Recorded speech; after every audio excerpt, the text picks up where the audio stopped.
Hey guys, tonight we're doing something a little different. You're not going to war, you're not getting knighted, and you're not discovering a new continent. Nope. Tonight, you're just going out for a drink. Specifically to a medieval tavern. You probably won't survive this, let's be honest.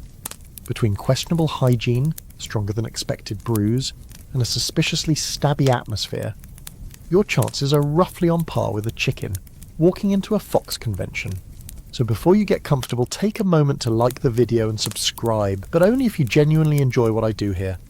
And hey, tell me what city you're watching from and what time it is right now. Now, dim the lights, maybe turn on a fan for that soft background hum, and let's ease into tonight's journey together. You approach the tavern just after dusk. The streets are slick with who knows what. Rain, refuse, horse contributions. The smell hits first. Wet hay, rotting vegetables, and a thin tang of human effort. Then comes the sound, the muffled roar of voices shouting over one another, laughter, the thump of something or someone falling. A fiddle scrapes above it all, barely staying in tune. You hesitate for a heartbeat, then push the heavy wooden door open. It groans like it hasn't been oiled since the last plague. Inside it's dim, not romantic candlelit dim, more hope your eyes adjust quickly dim. Rushes cover the floor, meant to soak up the worst of the grime, but mostly just mash it around. Smoke hangs in the air from a central hearth, where something vaguely edible is being turned on a spit. Every surface, walls, tables, benches, is slick with generations of spilled drink, grease, and something sticky you don't want to identify. You step carefully. The tavern keeper, or more accurately the alewife, notices you. She doesn't smile, hospitality isn't really the point here, but she gestures toward an open bench. You wedge yourself in between a man in a wool tunic who's already swaying and another who smells like he wrestled a fish to death on the way over. You pretend not to gag. There's no ordering from a menu because there's no menu. You get what they've brewed today, and if you're lucky, it's more beer than backwash. Everyone is loud, no one is sober. This is not a place for polite conversation over artisanal charcuterie boards. This is a place for shouting, slapping the table, and occasionally vomiting into a corner when no one's looking, which is surprisingly often. The drink arrives, a heavy clay mug slammed in front of you. It's warm, not piping hot, just body temperature warm. You sip cautiously. It's sour, flat, and tastes vaguely of grass, but it gets the job done. Your lips tingle, your throat itches. This is not an IPA. Someone to your right starts singing, or maybe chanting? It's in some blend of Middle English and pure inebriation. People join in, off-key and enthusiastic. The song seems to be about a pig that stole someone's wife. The punchline lands and half the tavern erupts in laughter. The other half doesn't get it and throws bits of stale bread. You duck instinctively. A kid no older than 10 runs past carrying a tray with more mugs, likely the tavern keeper's son. His shirt is too big and he's barefoot. He stops to pick up a copper coin from the rushes, sniffs it, pockets it. The hustle starts early here. The economy runs on drink and grit. Speaking of drink, your mug is already being refilled, unasked. You take another gulp, this time a little braver. It goes down easier. Or maybe your taste buds have surrendered. In the corner, a group of men play dice, slamming their fists into the table and yelling numbers like they're casting spells. One of them stands and bellows, "Who wants to bet their boots?" He's not kidding. Someone does. The boots come off. The dice fly again. You wonder how many people have walked home barefoot from this place. Probably a lot. Someone bumps into you from behind, hard. You twist around to find a woman, flushed and grinning, swaying with a tray that holds only empty mugs. She looks at you, hiccups, then shuffles off, cackling like a witch. You're not sure if she works here or if she just picked up the tray because she needed something to hold on to. Either way, the energy in this room is chaotic neutral. Now the smell of roasting meat competes with the aroma of human. It's not bad, really, just overwhelming. Like being inside a soup someone forgot to refrigerate. Your stomach growls anyway. You haven't eaten since noon, and beer on an empty stomach is a bad medieval life choice. You wave to the alewife. She nods without looking and disappears. 10 minutes later, she plunks down a wooden plate. A slice of meat, hopefully pork, a hunk of brown bread, and a smear of what you pray is mustard. You eat with your fingers like everyone else, no forks. Spoons are a luxury, knives are personal, and napkins are theoretical. Dog brushes past your leg and snatches the rest of your bread. You let it go. You're not about to brawl with a street dog that probably has more scars than a crusader. At the next table, a debate is heating up. Something about whether the king is divinely chosen or just lucky. Voices rise. One man quotes a sermon. Another quotes a tavern joke. A third smacks the table and spills half his mug. You see hands twitch near knives. But then someone farts loudly and this whole table dissolves into laughter. Crisis averted. Across the room, a man in a hooded cloak is hunched over, sipping slowly and watching everything. Every tavern has one. No one talks to him. You don't either. He's probably a spy or a tax collector, or just really, really antisocial. Best not to find out. Outside, the night deepens. Inside, time slows. You've lost track of how much you've had to drink. It's enough. You feel warm, a little too warm. Your ears are buzzing. You lean back against the rough plank wall and let the hum of the tavern wash over you. Laughter, clinking, coughing, muttering prayers, singing. Someone calls for another round. The alewife sighs audibly. And just as you're starting to think, hey, maybe this isn't so bad, a fistfight breaks out near the hearth. You don't know what started it. No one does, but it's happening. A chair gets thrown. Someone hits the floor. A mug shatters. The dog howls. Welcome to the medieval tavern. You've made it through the first hour. Let's see if you can survive the rest of the night. There's something you notice as the brawl drags on, and it's not just that one of the fighters is missing a shoe and possibly a few teeth. No, it's that no one is particularly surprised. The fight isn't cleared up by guards or stopped by management. The alewife doesn't even pause what she's doing.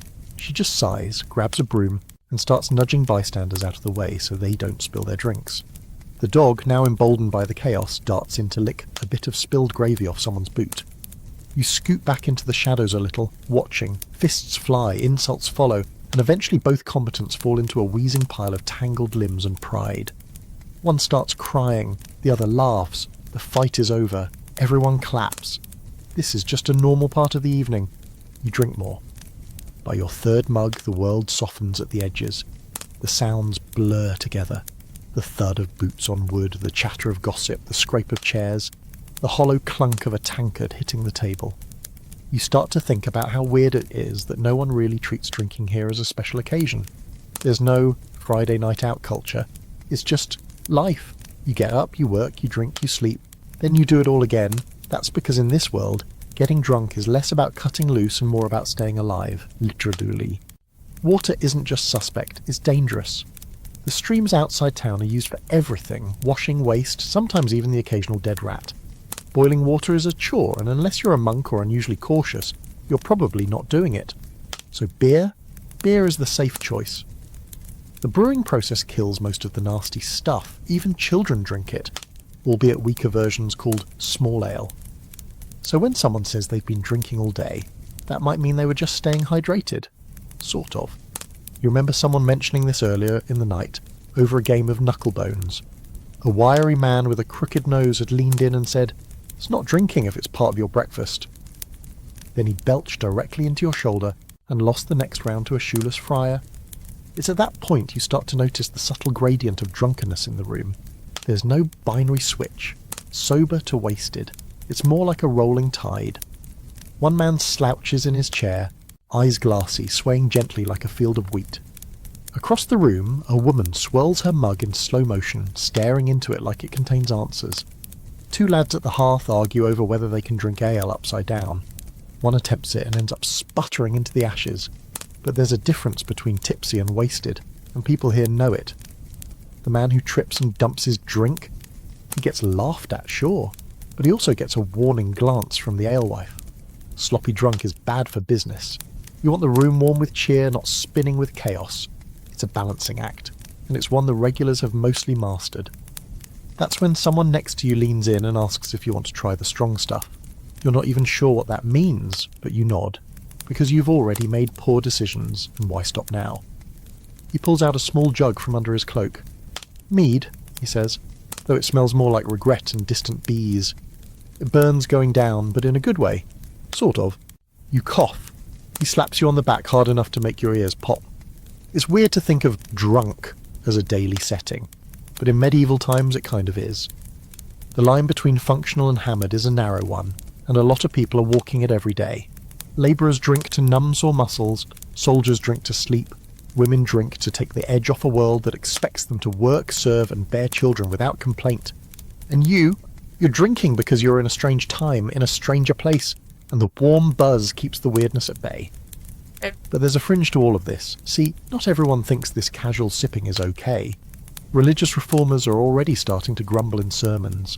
The tavern is the devil's chapel, they say, and ale is the sermon. You chuckle at that, then realise it's not entirely wrong. There's ritual here, a community, a rhythm, people coming together to drown the day in foam and forget the cracks in the walls. Still, not everyone agrees on what drunk even means. One man you talk to says 3 cups is plenty. Another boasts he can drink 7 before feeling anything, which, given his expression, is a lie. Then there's a friar, maybe the same one from earlier, maybe not, they all blur together, who insists he's never been drunk, only meditatively inebriated. He blesses his mug before every sip, just in case.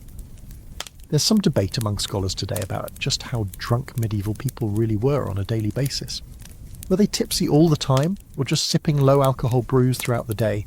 Some historians say people had remarkable tolerance.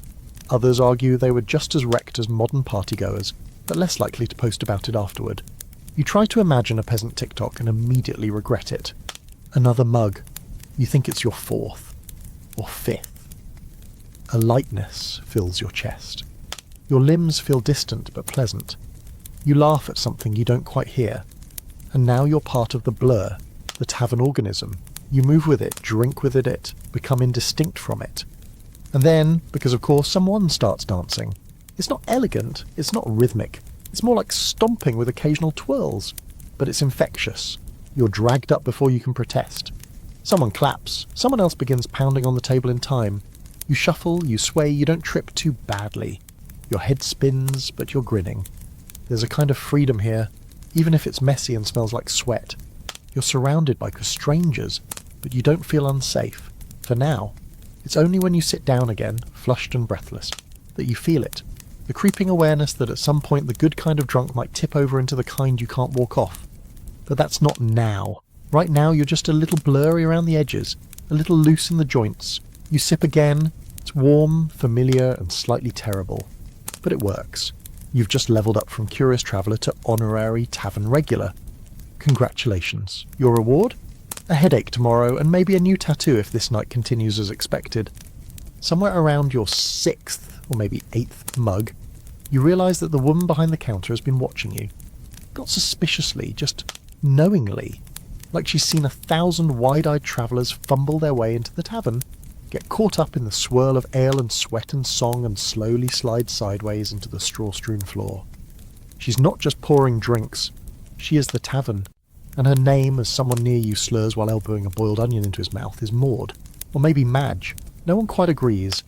She's not a barmaid, she's an alewife, and this is her kingdom. You make your way over, swaying only slightly, and perch on the edge of a barrel that doubles as a stool. Up close, Maud, or Madge, has the bearing of someone who doesn't have time for nonsense. Her sleeves are rolled up. Her hands are red and calloused from both kneading dough and dragging drunkards out by their tunics.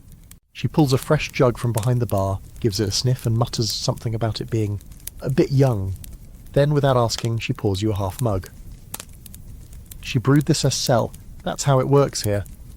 Brewing isn't some artisanal side hustle or a hip weekend hobby. It's a serious, messy, essential business. And for centuries, especially in medieval towns and villages, it's mostly run by women. These brewsters, as they're called, are the backbone of the local economy. Part chemist, part hostess, part social glue. It's estimated that in some towns, more than half of all beer sold is made by women, often out of their own homes or attached taverns like this one. You watch as she moves behind the bar, shifting pots and checking a bubbling cauldron that doesn't seem entirely under control. Brewing is done in small batches, often just enough for the week, sometimes less.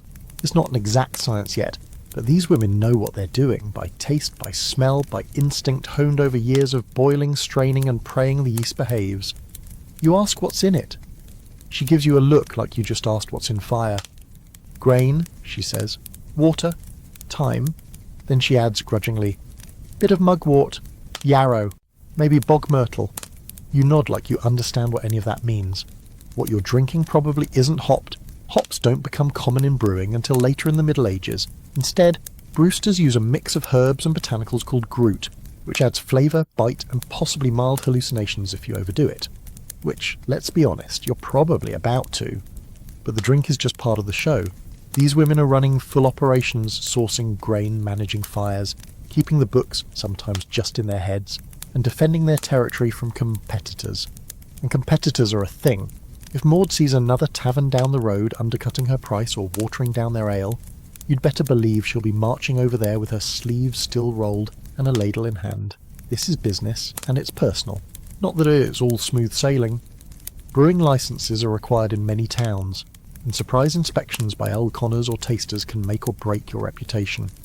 One bad batch, one customer who dies from suspiciously foamy ale, and your livelihood could vanish.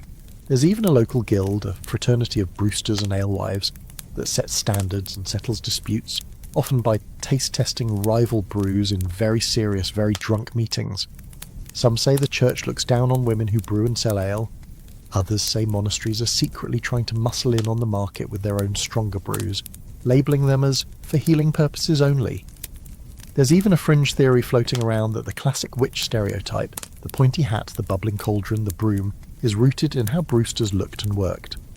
They often wore tall hats to stand out in the market, stirred boiling mash in big pots, and used brooms outside their doors to signal they had fresh ale. So basically, your bartender tonight is also a pop culture icon. You're about to mention this when Maud is interrupted by a delivery. 2 sacks of barley dropped at the door by a red-faced teenager with their arms like fence posts. She inspects the grain with a glance, then tosses him a coin and a hunk of bread. Business done. She's back at the hearth, stirring the mash and muttering about temperature and thickness. You ask if she uses yeast. She smirks. Of course, it finds its own way in. Lives in the walls by now. That's not just a poetic turn of phrase. The yeasts used in these medieval brews are wild. Literally floating around in the air, clinging to wooden tools, lingering in the barrels. That means every brew tastes a little different, even when made from the same grain and water. Some are tangy, some sour, some bitter. One batch might make you feel warm and fuzzy, while the next leaves you questioning your life choices and wondering why your fingers feel like jelly. And there's no guarantee it won't kill you. Which brings us to a very real danger. Medieval ale isn't pasteurised, regulated, or monitored by any kind of health board. A bad brew could go rancid, carry toxic moulds, or ferment in unexpected ways. People do die from bad drink, but most accept it as part of the gamble. Life expectancy is already short. Might as well enjoy it while it lasts. You thank Maud, though you're not sure if she hears you, and drift back toward your spot at the table, mug in hand. Your legs feel made of soft bread. Everything glows just a little bit. The fire in the hearth crackles like a familiar song. You glance around and realise just how many women are moving in and out of the shadows here. Not just serving drinks, but making deals, taking bets, checking barrels. This world is their domain as much as any lord's castle or knight's battlefield. One woman shouts something from the back and Maud shouts back. A joke. The room laughs. You're still not sure what was said, but the feeling is contagious. By now the ale is fully settled into your bloodstream. Your thoughts float like driftwood. You feel good, really good, like you could dance, or cry, or hug the dog who's now asleep under your bench with someone's sock in its mouth. So here you are, tipsy, toasted, surrounded by brewsters, and still technically in one piece. You may not know what's in your drink, but you know who made it, and that matters. You wake up briefly, or maybe you never fully fell asleep. The floor underneath your bench is hard, uneven, and smells vaguely of spoiled onions and old leather. Someone's foot is in your personal space, or maybe your foot is in theirs. It's difficult to tell. What is clear, though, is that the tavern is still going strong. You blink slowly and sit up, trying to look casual, as if you meant to lie down in a puddle of lukewarm beer next to a mostly chewed chicken bone. The air is thicker now, richer. As the night deepens, so does the tavern's atmosphere. It's no longer bustling with the afternoon crowd of merchants and labourers, seeking shade and a quick drink. Now it's the regulars, the lifers, the people who don't have to be anywhere in the morning or who no longer care if they are. These folks have carved out their favourite corner, mug and conversational rabbit hole. Someone calls for a round, and the alewife, Maud, Madge, or maybe both depending on her mood, gives a groan that says she's done this too many times to count. She jerks her head toward a cluster of barrels lined up near the wall. No one goes up to a bar and places an order, Not really. There's no chalkboard with prices, there's no beer list. You just point, grunt, or raise your eyebrows and hope for the best. Currency here is half coin, half personal relationship. If Maud likes you, she gives you the good stuff. If she doesn't, well, you're drinking something suspiciously warm and bitter, possibly left over from last week.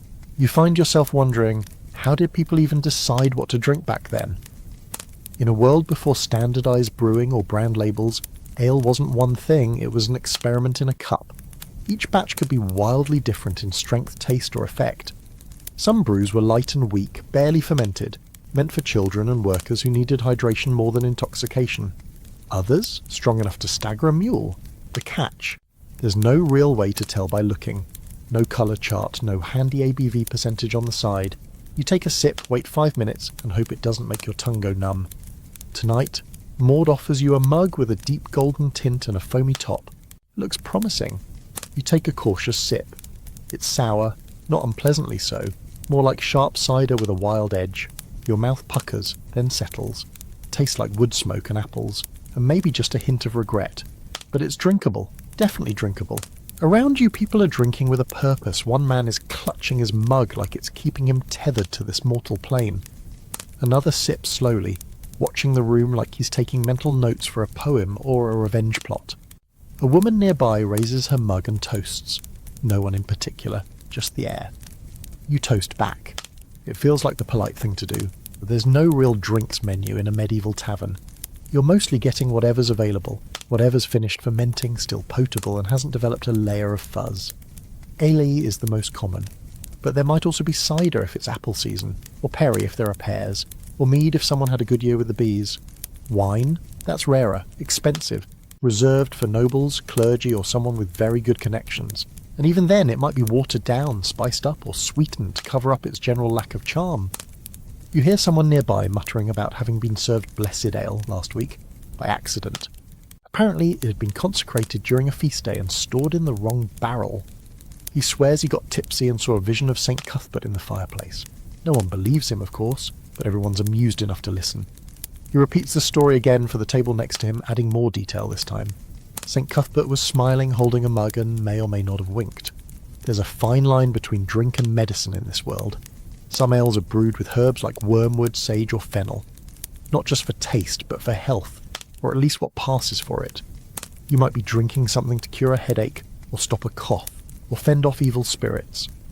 One old man insists that his nightly mug of beet-infused ale has kept his hair thick and his bowels like clockwork. You nod politely and take a larger sip of your own drink to avoid responding. Another odd feature: the strength of ale varies wildly, not just by recipe, but by geography, season, and how much the brewer was paying attention. In some towns, the ale is barely stronger than water. In others, it's potent enough to make a grown man cry in Middle English. And since nothing's labelled, most people figure it out the old-fashioned way. Trial and error. Lots of error. You glance over at a trio of younger men who are clearly in the error stage. One tries to stand, forgets he has legs, and sits right back down with a surprised noise. His friend is attempting to have a very serious conversation with a candlestick. The third is just laughing, no reason, just laughing. Somewhere in the mix, the ale taster shows up.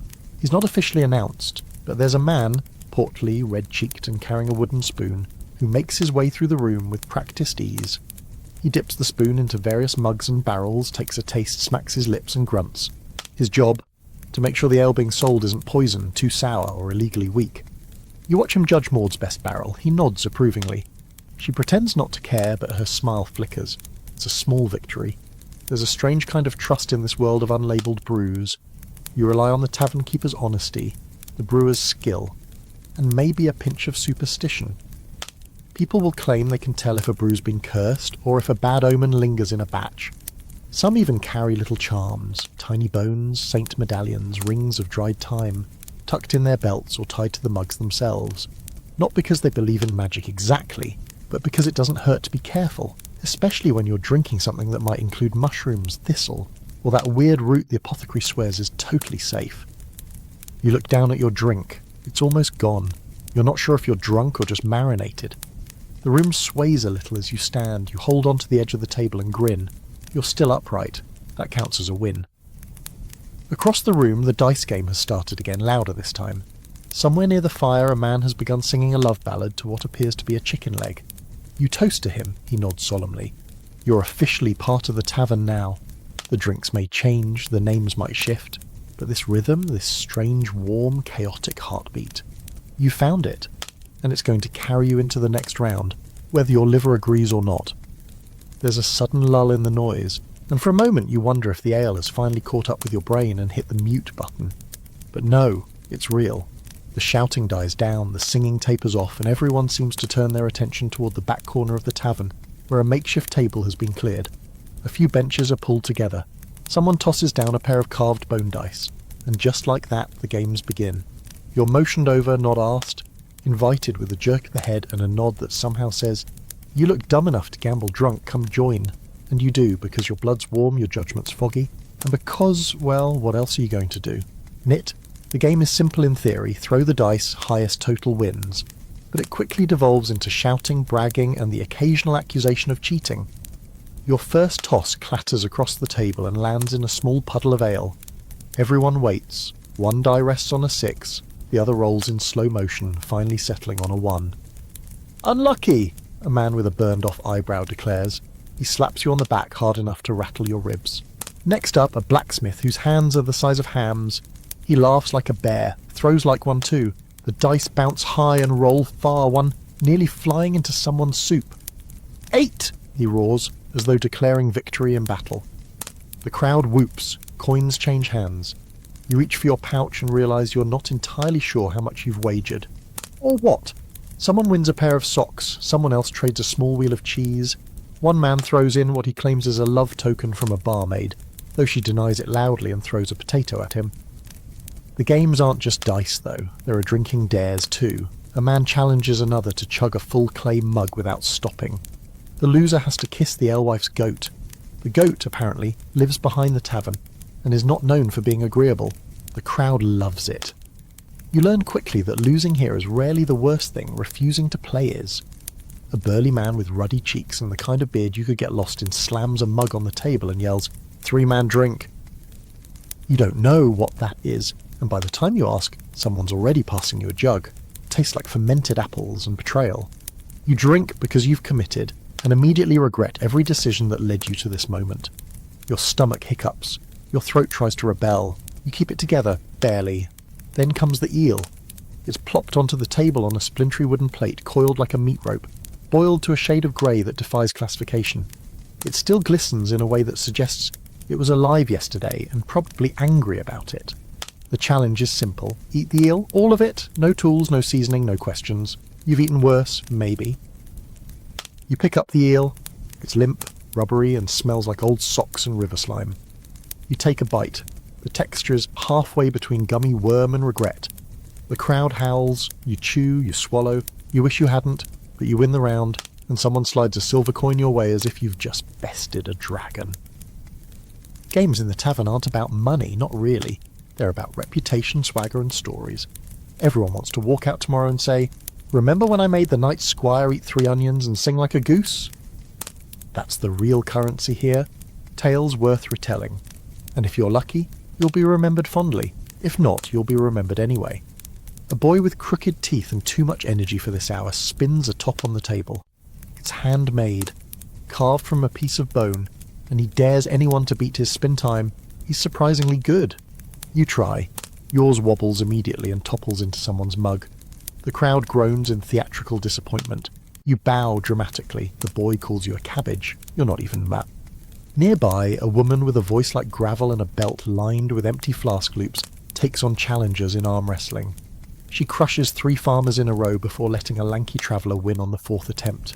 He celebrates too much, and she floors him with a flick of her wrist. He lands in the rushes with a smile on his face and a loaf of bread in his pocket that definitely wasn't his earlier. You begin to realise the games serve a social function. This isn't just people blowing off steam, it's bonding, reputation building, even matchmaking. People flirt through dares, test loyalty through bets, and size each other up over dice and bad puns.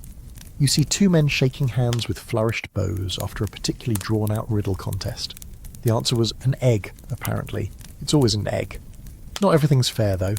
You overhear someone complain that a traveller with foreign coins got swindled earlier. challenged to drink something labelled dragon's breath. It turned out to be vinegar and mashed garlic, fermented with what may have been a beetle. He threw up and lost his boots. Lesson learned. Don't trust a man in a hat that looks like it used to be part of a curtain. Still, there's a sense of shared risk.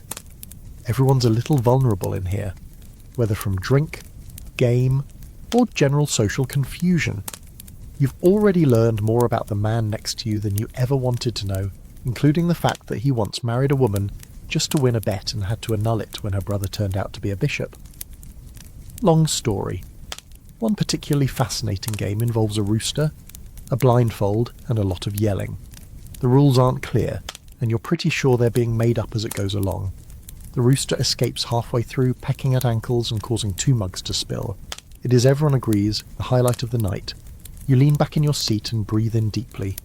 The mix of smells, roasted meat, smoke, sweat, spiced stale, and maybe something on fire, is oddly comforting now.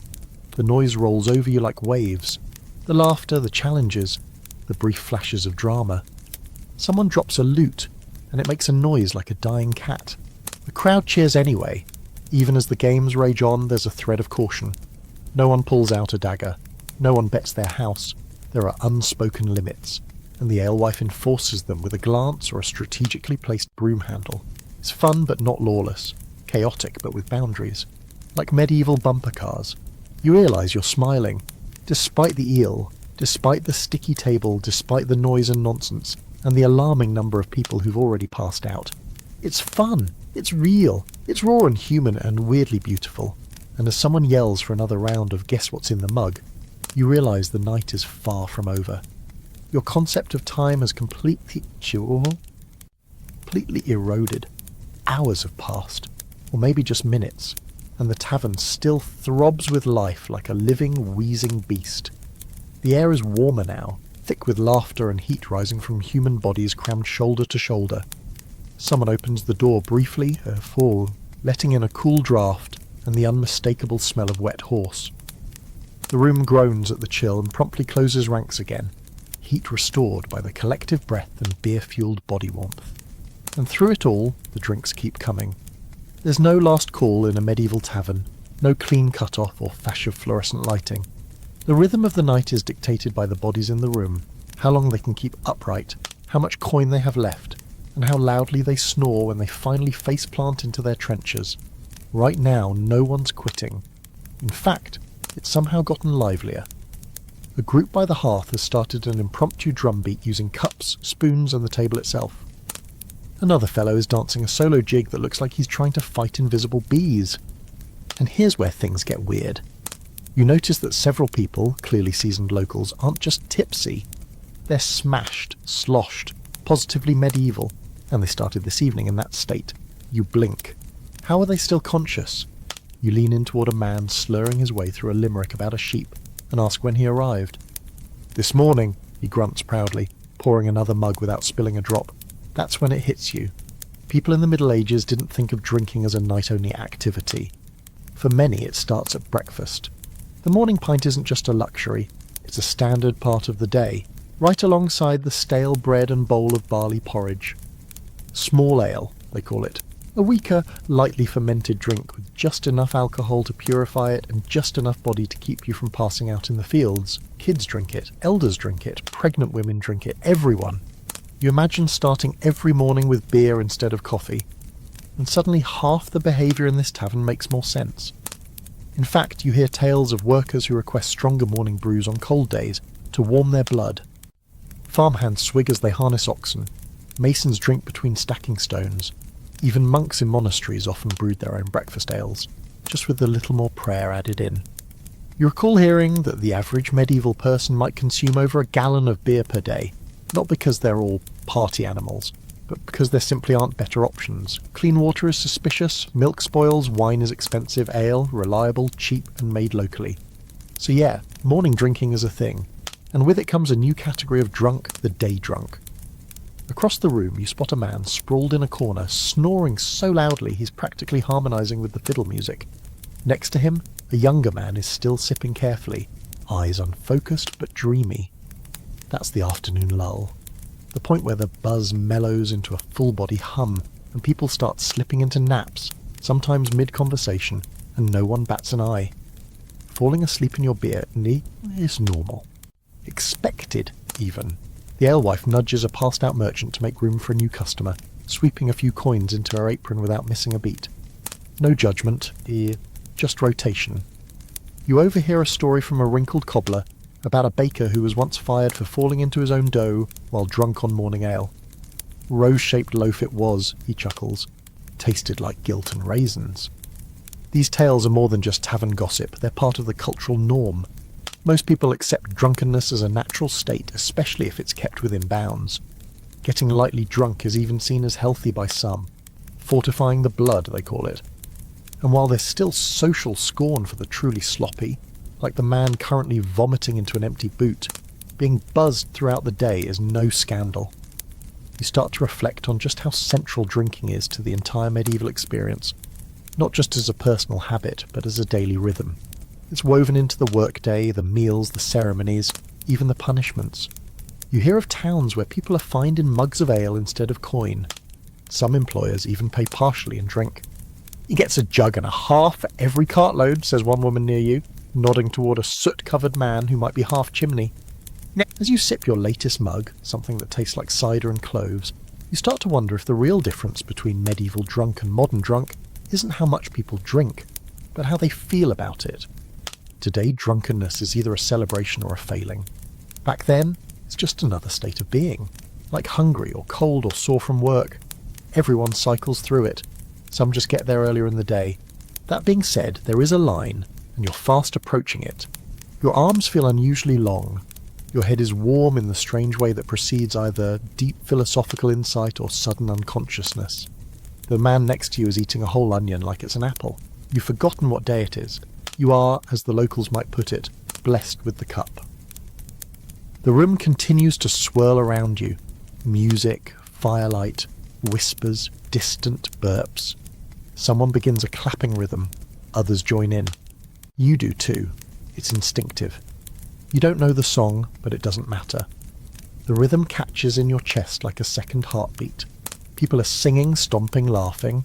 There's a sudden bang as a chair gives way under a man twice its weight. No one helps him up, but they do refill his mug. And just when you think the energy's about to plateau, someone rings a bell. An actual handbell, shaken furiously by a tall woman with cheeks as red as beetroot and eyes that sparkle with mischief. "Midnight game," she shouts, "or as close as we're going to guess." A cheer goes up. You've now entered the drunken second wind, a phase fueled by equal parts fermented optimism and a total disregard for tomorrow. She announces the rules to a game called Name 3 Sins, which involves drinking, shouting, and pointing at people you suspect of questionable behaviour.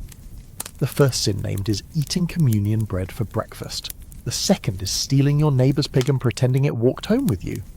You name whistling in church. Someone names liking your own ballads.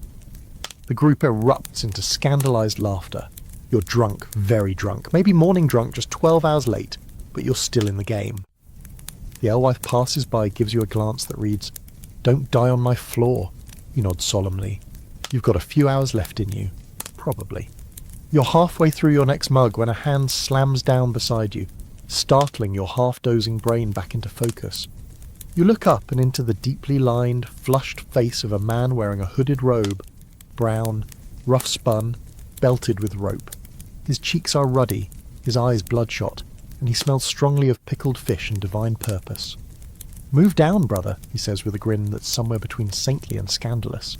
"The Lord provides, but you're hogging the bench." You scoot over, of course, because you don't argue with monks, especially drunk ones. This man is a friar, or so he claims, and judging by the state of his sandals and the way he keeps reciting rhymed snippets of scripture between gulps of ale, you're inclined to believe him. He throws back his hood dramatically, revealing a balding head surrounded by a scruffy ring of hair that fluffs out like a lion who's given up on life. "I've walked 30 miles this week," he announces, as though the room had asked. "My sins are dusty, and my soul is parched." A barmaid, possibly the same one who fell into the fireplace earlier, brings him a drink before he even asks. You get the sense this isn't his first visit. The friar raises his mug in a solemn toast. "To the Virgin, to Saint Arnold." and to barley's blessed mercy. Then he drinks deep, lets out a long sigh and mutters something about divine fermentation. You raise your mug in response, feeling vaguely religious by osmosis. You might not think of monks and holy folk as regular tavern guests, but here's the thing, they absolutely are. The idea that the religious live strictly pious, sober lives, locked away in quiet stone rooms, praying and fasting and gently judging, is only part of the story. In medieval Europe, clergy drinkers are everywhere. Monks brew their own beer, some of them producing the most refined and potent beverages in the region. Monasteries often function as self-sustaining enterprises, and brewing is both a spiritual duty and a booming sideline business. The result? Men of God with better beer than anyone else, and sometimes less self-control than you'd expect. The friar beside you is on his fourth mug, casually quoting St. Augustine between belches. "Lord, make me chaste," he says, but not yet. He winks. You have no idea if he's joking or if that's a real quote. It probably is. Down the bench, a pilgrim in dust-caked boots is trying to sell a relic, allegedly the molar of St. Benedict. It's suspiciously large and suspiciously horse-like. He holds it aloft, slurring about divine protection, while a small crowd tries to decide whether he's a fraud, drunk, or both. A woman offers him 2 silver coins and a song in exchange. He accepts. Everyone claps. These pilgrims and monks aren't just welcome in the tavern. They're often a core part of the social fabric. Pilgrimages, after all, aren't just spiritual journeys. They're massive social events, full of walking, singing, sharing stories, eating strange food, and yes, drinking. A lot. The tavern is where pilgrims rest their blistered feet, tell tall tales about relics and miracles, and, if lucky, charm a few locals out of their supper. You watch as a small group gathers near the hearth, listening to a woman describe her trip to Canterbury. She claims she saw a man healed by a feather from the Archangel Gabriel's wing. The friar scoffs but doesn't argue. He's too busy finishing someone else's leftovers. And then there's the choir. You weren't expecting it, but suddenly 3 men in loose tunics stand, raise their mugs, and launch into a song, not a drunken bawdy tune, but something almost angelic. Latin, you think, harmonised, surprisingly beautiful. The whole tavern falls silent for half a moment, everyone half suspended in the music, half holding their drinks mid-air. When they finish, the room erupts into applause and a few slurred amens. Apparently they're from a local cathedral letting off steam after a holy day. "One foot in heaven, one in the mud," one of them says with a shrug, downing the rest of his drink. You're beginning to understand that for the medieval person, spiritual and alcoholic experiences aren't contradictory. They're deeply entwined. The divine is never far from the tavern door, just as sin is never far from the altar. Priests give sermons about temperance, then toast to a wedding feast. Monks brew beer for charity, then drink some for quality control. Saints warn against excess, but even they're invoked for safe fermentation. There's even a fringe belief, you hear this from a limping stonemason by the window, that drinking with a monk grants you partial indulgence, sort of a holy cheat code. If the man who blesses the beer also drinks it, he whispers. It's like confession in a cup. You're not sure that holds up theologically, but it's good enough for this crowd. You and the friar toast again, this time in honour of St. Brigid, patroness of beer. He insists she once turned bathwater into ale for visiting priests. You believe him. You want to believe him. Another man joins the table, a deacon, he claims, wearing a slightly stained tunic with a cross embroidered in the corner. He brings his own mug carved from oak and engraved with what might be scripture or just wavy lines. He debates the friar on the ethics of ale versus wine, quoting from some old text. They agree to disagree and drink in unison. You're now seated at what feels like the holiest drinking circle in town. They drink with purpose or with philosophy, with practice speed. One begins a game called Saint or Sinner, where you name someone in the room and argue whether they'd go to heaven. Someone points at the man chewing on his own bootlace. "Sinner," so comes the unanimous judgment. "Definitely." It's absurd, and it's also kind of beautiful. Even in their stupor, the monks and clergy carry a certain authority. People listen to them, laugh with them, and occasionally ask for advice. One woman asks the friar if she should marry the miller's son. "Can he sing?" the friar asks. "Like a frog," she replies. "Then no," he declares. The room laughs. She bows deeply and walks away, like that was the final answer. The evening has taken on a dreamlike quality. The candles flicker lower. The fire has burned down to embers. You're dizzy, drowsy, and a little awed. You started this night thinking medieval taverns were grimy places of chaos, and they are, but they're also places of communion, of shared joy, of strange holy chaos. As the friar begins a rendition of Ave Alleluia, slurring through the chorus and occasionally substituting in farm animal noises, you close your eyes and rest your forehead against the rim of your mug. Somewhere behind you, someone starts ringing a tiny handbell again, probably for no reason. And just you found yourself at the blurry intersection of faith and fermentation. At some point you realise the friar has disappeared. One moment he's leading a round of something that sounded vaguely like a hymn but had suspicious references to turnips, and the next he's simply gone. Maybe he floated off on a cloud of mead-soaked righteousness, or maybe he crawled under a bench and decided that was good enough for a night's rest. Either way, the absence leaves a quiet pocket around you, briefly anyway. And then someone starts singing, not a chant, not a hymn, and definitely not on key. It begins as a tuneless hum from the hearth, grows into a slurred melody from a second voice near the door, and finally becomes a full disorderly chorus of drunken souls leaning into a medieval drinking song like it's the only thing they collectively remember besides how to swallow ale. Bring us the ale, the good strong ale, that sings through the nose and bends the tail. The lyrics vary by participant. Some verses involve mythical beasts, others mention large, scandalous body parts. One man, possibly improvising, belts out a detailed complaint about his landlords to the tune of Greensleeves. You don't know the words, but you find yourself humming along anyway. It's that kind of night. In the Middle Ages, songs and drink go hand in hand, and not just polite little ballads sung around a fire. We're talking filthy, raucous, creatively obscene lyrics passed down through generations like treasured family heirlooms, the kind of songs that get stuck in your head for weeks and would absolutely get you kicked out of a modern choir. A man nearby bangs the table rhythmically, giving everyone a beat to follow. The song changes again, this time about a milkmaid and a priest, and neither of them comes out of the tale looking holy.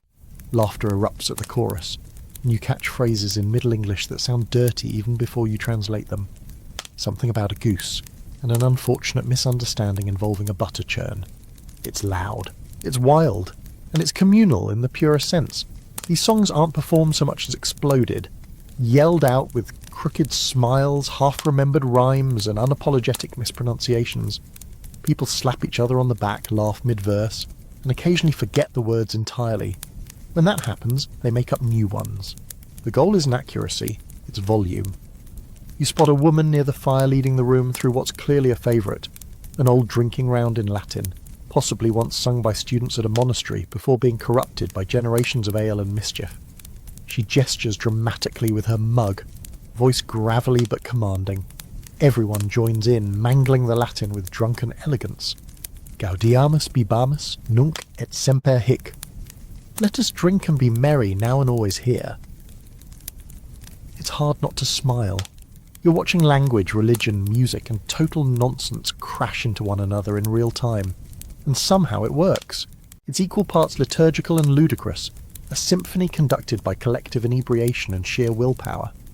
You remember that literacy rates are low in the medieval world, especially among peasants. Most people can't read the Bible, or even the tavern slate board, where someone scrawled "no shoes, no credit" in bad Latin.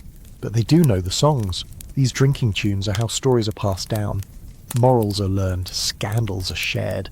Songs fill the space that books occupy now, only with more innuendo and occasional hiccups.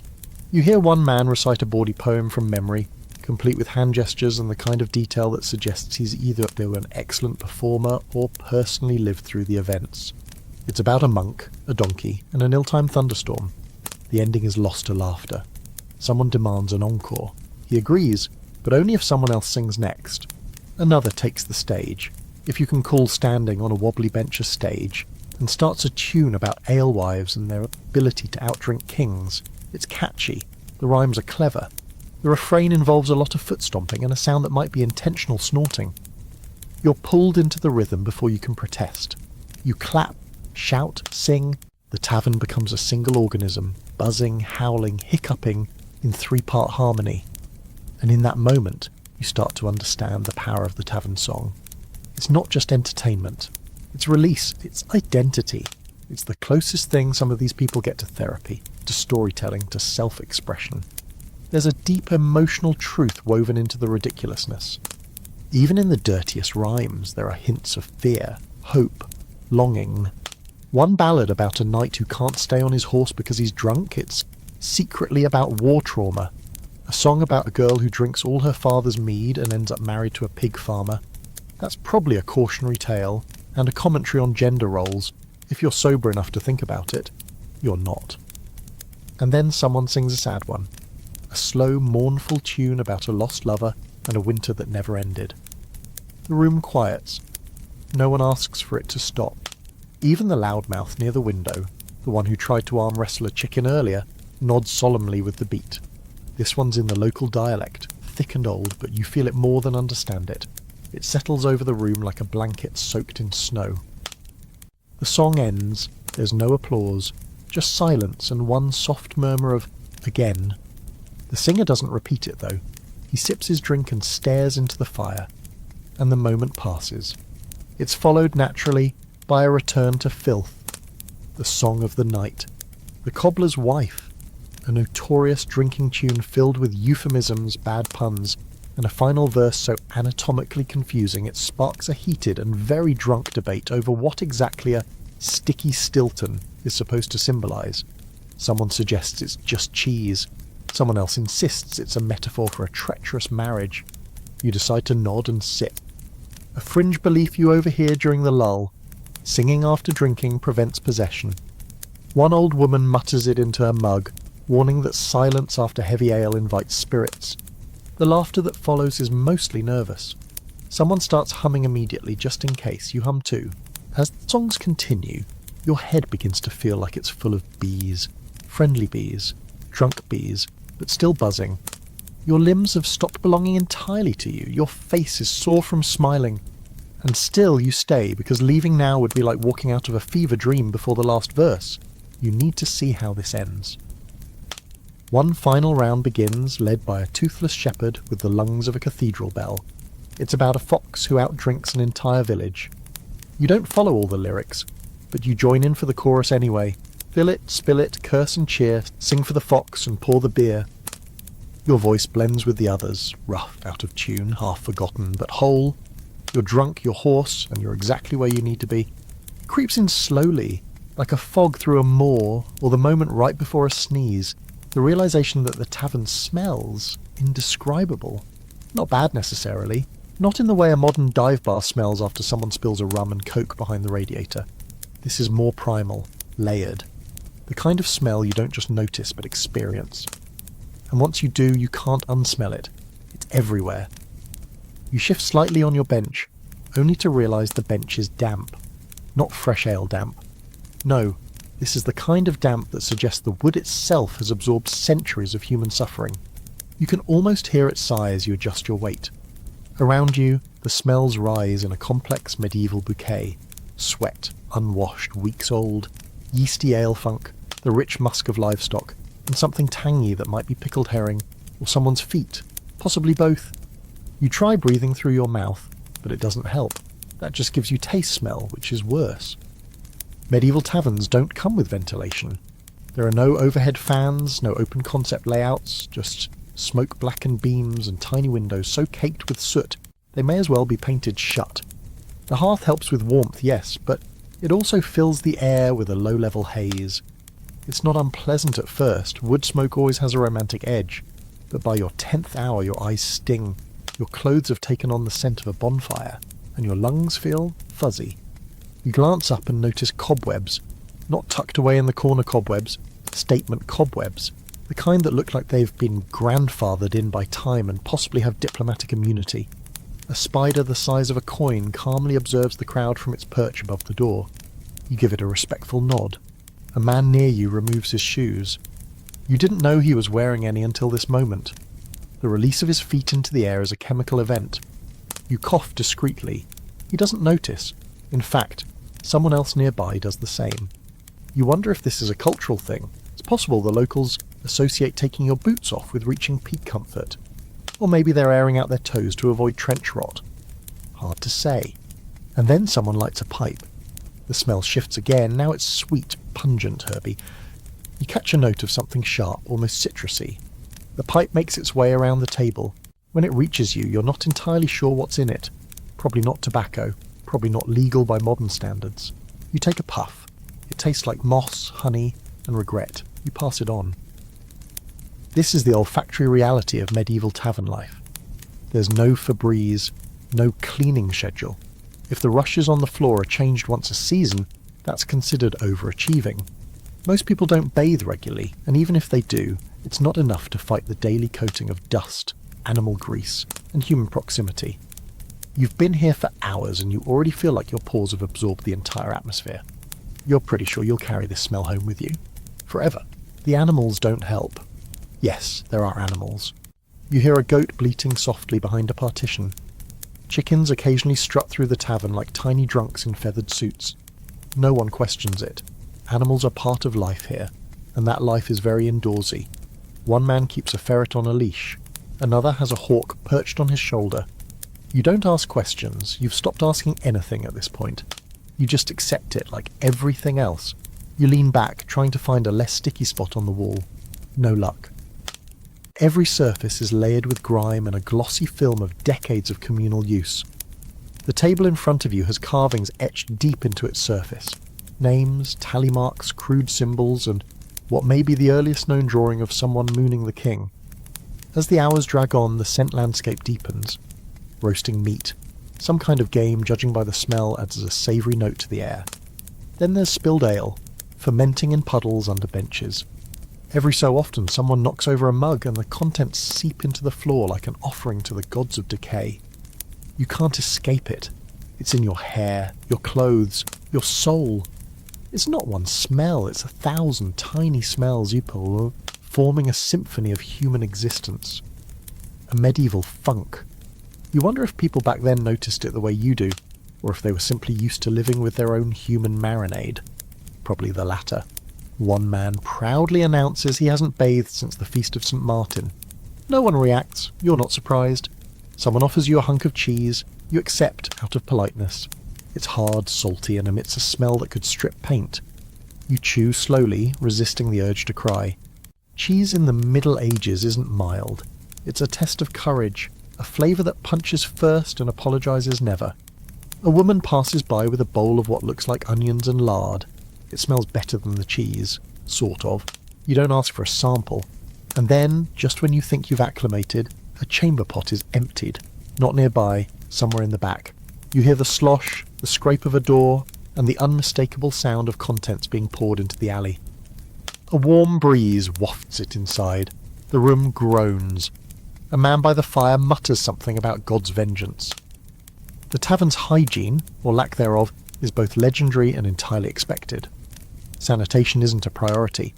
Disease is a constant background threat, sure, but it's not blamed on filth. People believe illness comes from imbalances in humours, bad air, or divine punishment, not dirty rushes or mouldy mugs. That makes smell less a problem and more a normal part of the sensory background. You're not supposed to enjoy it. You're supposed to survive it. You catch wind of a fringe superstition from a baker leaning on a stool leg that's clearly seen better centuries. He tells you that bad smells ward off evil spirits. They hate garlic and pig fat, he whispers, tapping his nose. That's why I wear the same tunic all week. You nod solemnly, as though this is the most reasonable explanation you've ever heard. Despite everything, the goat stink, the breathy pipe smoke, the smell of fear and possibly raw turnip, you stay.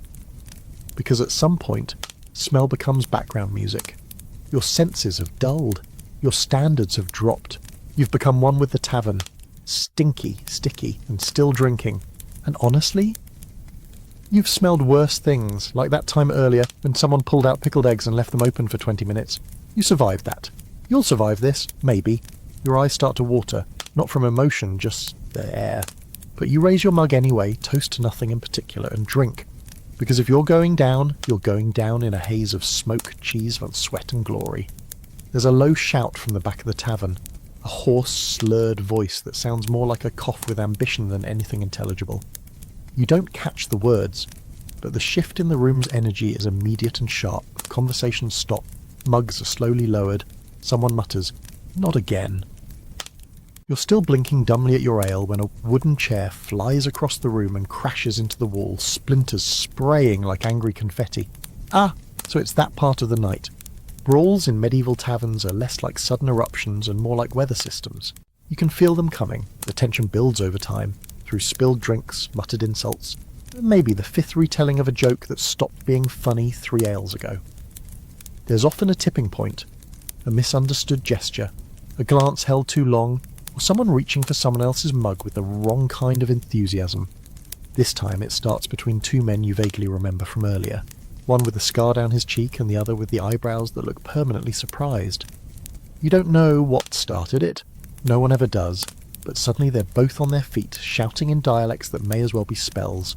One swings, the other ducks. A bench goes over, a mug flies. Chaos takes the wheel. You lean back just in time to avoid a crashing elbow and a splash of mystery liquid. It smells like vinegar and possibly regret. You don't ask. The tavern comes alive in a whole new way.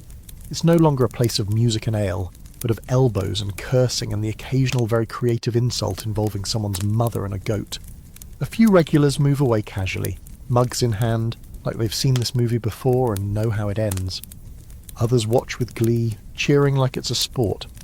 One man stands on a bench to get a better view. Someone bets a boiled egg on the man with the scar. And amid the chaos, Maud, ever the eternal battle-weary alewife, does not panic. She does not shout. She simply picks up her broom, marches into the fray and smacks both men across the backs of their heads with a precision honed through years of tavern management and possibly battlefield experience. The broom is the tavern equivalent of divine intervention. The fighting slows, one man wobbles, the other sits down, blinking like he forgot why he was standing. Maud points the broom at them both and says something short, sharp, and profoundly final. Neither man responds, they just nod. It's over. Just like that. You exhale, shoulders unclenching. Tavern brawls are messy but weirdly structured. Everyone knows the unspoken rules. No weapons, no killing, and absolutely no breaking the big jug by the fire. Fists, mugs, and the occasional slap are fair game. The brawlers rarely hold a grudge. By morning, they'll be nursing hangovers and comparing bruises like war wounds. You hear someone mutter that these two have fought 4 times this month, and last week they sang a duet afterward. But not every tavern scuffle is so neatly resolved. You learn from a butcher across the table, who's calmly eating something that looks like boiled tongue, that in rougher places, brawls escalate quickly. Knives come out, teeth come out. One tavern in a nearby village even keeps a designated fight table, a reinforced slab of wood stained with so much blood it's practically ceremonial. Better than the floor, the butcher says with a shrug, chewing slowly. And when someone does draw steel, things change. That's when the authorities get involved. Or not. Some towns have constables who'll drag you out by the hair and toss you in the stocks. Others rely on informal justice, like the alewife tossing you out into the street. Or worse, banning you from the tavern altogether. You hear that's how one man ended up drinking alone behind the tannery for a year. Poor bastard, someone says. Had to talk to his own thoughts. You also learn about the chamber pot incident. It's whispered about with reverence and horror. Apparently, during a brawl last year, one particularly creative woman climbed the stairs to the loft above, fetched a full chamber pot and upended it on the brawlers below. The fight ended instantly. One man sobbed, another left town. To this day, the smell of rosemary used later to cleanse the floor triggers violent flinching in several regulars. You file this away under do not mess with the upstairs patrons. Right on cue, a heavy clay jug thuds onto the table next to you. You look up to see the barmaid, flushed, wild-eyed, slightly limping, grinning, as she places a small dish of what might be dried plums, or might be someone's failed cooking experiment. For the nerves, she says.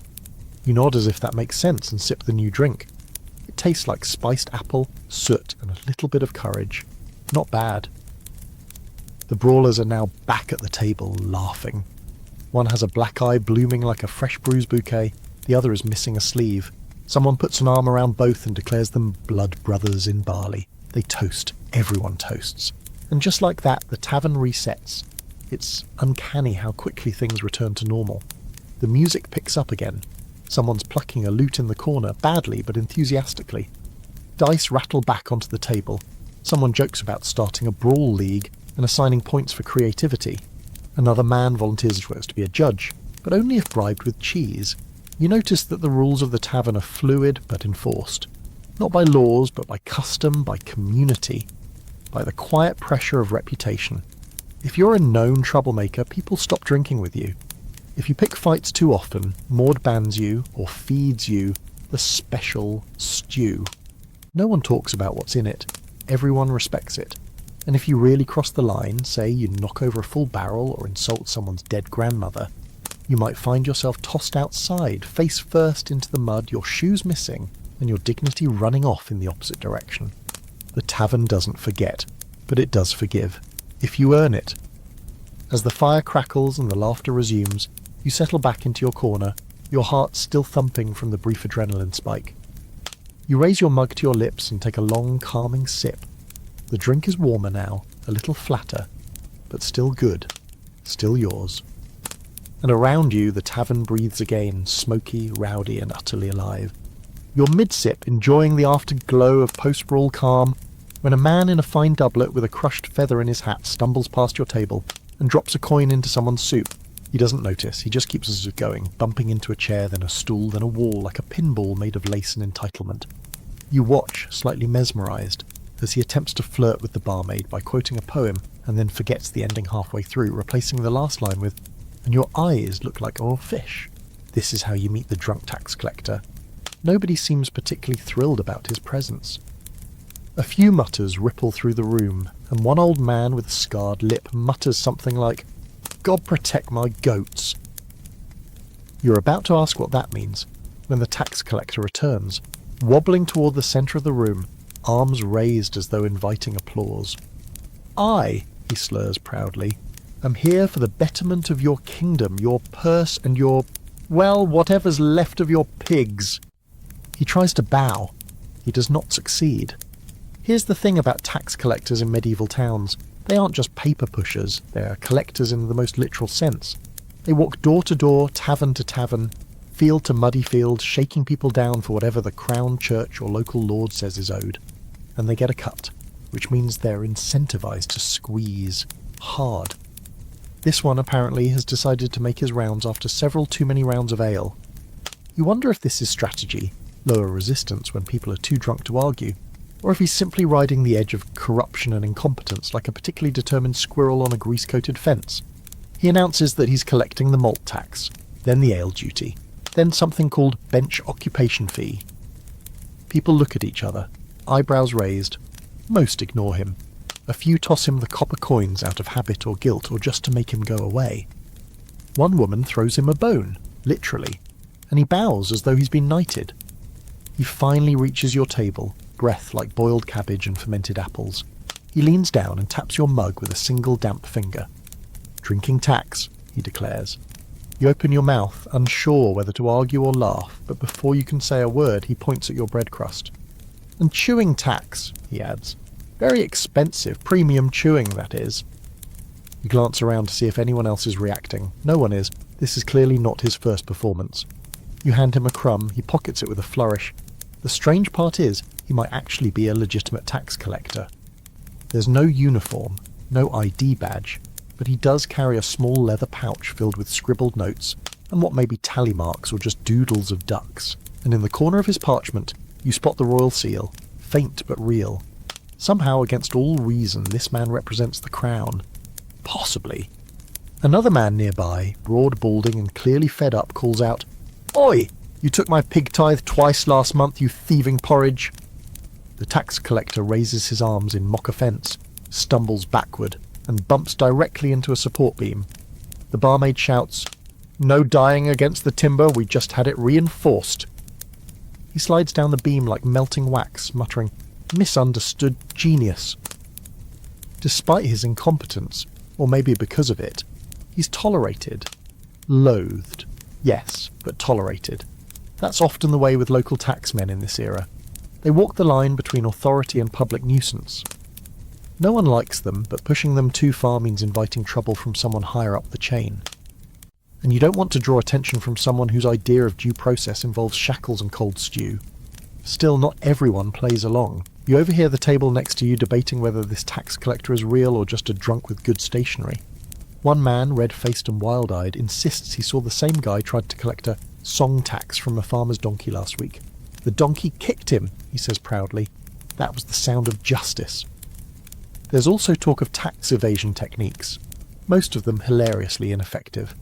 One woman claims she keeps her coins in a hollow turnip to avoid detection. Another says she fakes possession by demons any time an official asks about her grain store. They don't tax the damned, she winks. Too messy. And naturally, there's a fringe theory floating around the tavern that some tax collectors aren't even human. They're sent by the king's alchemist, someone whispers, made from bones and lard and programmed to sniff out coin. You nod solemnly.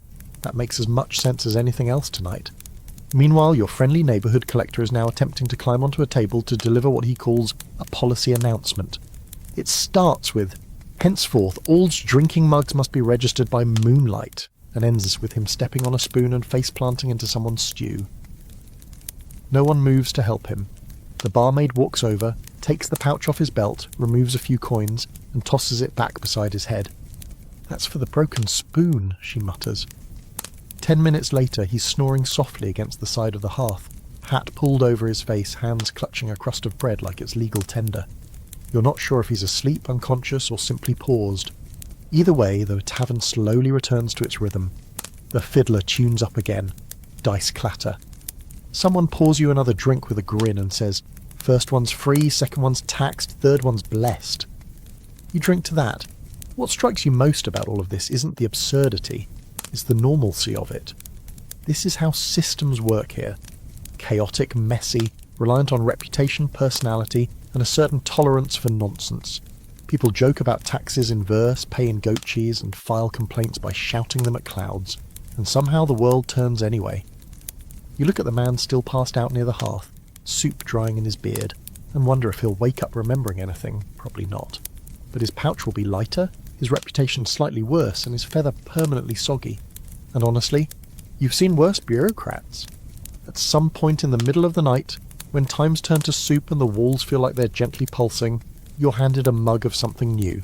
It's handed to you by a grinning man with no front teeth and the overly proud air of someone about to ruin your internal organs. "Try this," he says, like a curse or a challenge. Just brewed, stronger than a confession and twice as honest. You raise it to your lips, already a little suspicious. It smells sharp. There's an herbaceous undertone, like wet grass, but it's drowned in a sour-sweet punch of something that makes your eyes water before the mugs even touches your mouth. You take a sip anyway, because bad decisions are really just adventures in disguise, and instantly feel your tongue recoil, curl, and contemplate resignation. This is not ale. This is gruit, or something close to it, an older, more chaotic cousin of beer, brewed without hops and instead flavoured with a mix of herbs that may or may not double as spell ingredients. Before hops became widespread in European brewing, gruit was the go-to, and its composition, completely unregulated. You got whatever the brewer had on hand: bog myrtle, yarrow, wild rosemary, mugwort, sage, sometimes even henbane, which, by the way, can cause hallucinations and potentially a brief meeting with the afterlife. The man watches you closely as you swallow. "Bit of wormwood in that one," he says proudly. Clears the thoughts, or replaces them. Your tongue has gone a bit numb. That seems normal. You glance down into the mug. It's dark, cloudy, and sloshes in a way that feels accusatory. This isn't a drink, this is a brew with ambition. You take another sip because you're already in the river. Might as well swim. The second one isn't better. But it is warmer. Across the room, other mugs clink with different concoctions. Not every tavern drink is ale or gruit. Some brew herbal wines, spiked ciders, and regional oddities with names like black toe or throat coat that sound more like medieval injuries than beverages. Recipes change tavern to tavern, brewer to brewer. One innkeeper might swear by dried juniper berries. Another might favour fermented bread crusts and boiled cabbage. You ask someone about their drink, and they say it's made from soaked oats, goose fat, and a memory of honey. You nod like that's not horrifying. The truth is, ingredients are flexible and so are the results. You hear about a brew that once made a bishop speak fluent Flemish for a week, despite never having left Wessex. Another caused a man to smell purple for 3 days. No one even pretends to keep recipes consistent.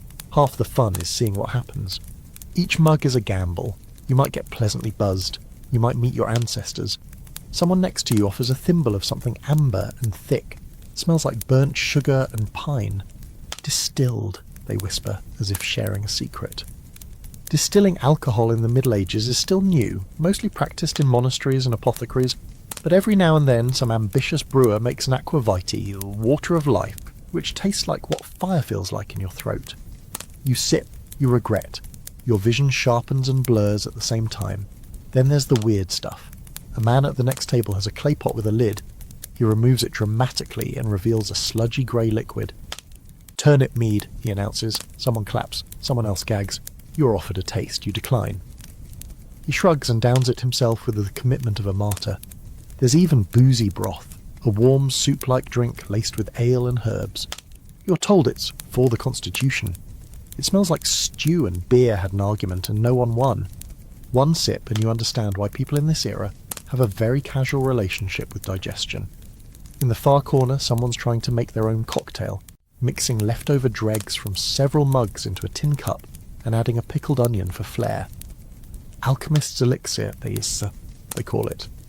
Guaranteed to either heal your soul or ruin your marriage. You learn very quickly that sketchy ingredients are just part of the deal.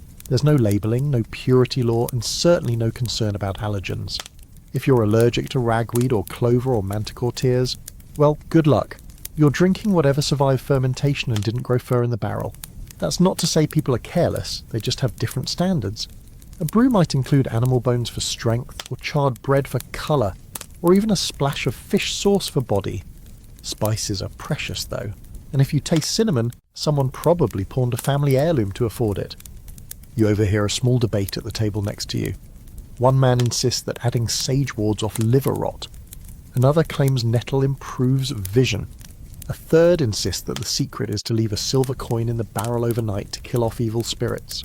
This quickly devolves into an argument about whether coins or leeches are more effective purifiers. You finish your mug before you find out who wins. The fringe theory of the night, that certain brews brewed on specific days, especially during a full moon or after a lunar eclipse, carry intentions. One man tells you in a voice lowered to a reverent whisper that he once drank a moon-fermented cider and couldn't stop speaking in riddles for 3 days. You're not sure if he's lying or if the cider's working right now. As the drinks keep flowing, so does the conversation. Less coherent now, more dreamlike. Someone tells you that their aunt once made a mead with spider legs and acorns to ward off melancholy. Another swears their grandfather used to test new brews by giving them to the dog first. If the dog danced, it was good.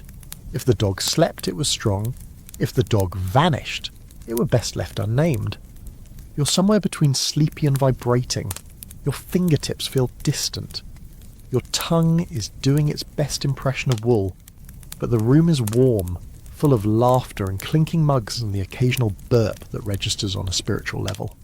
And still, someone slides another drink your way. Try this, they say.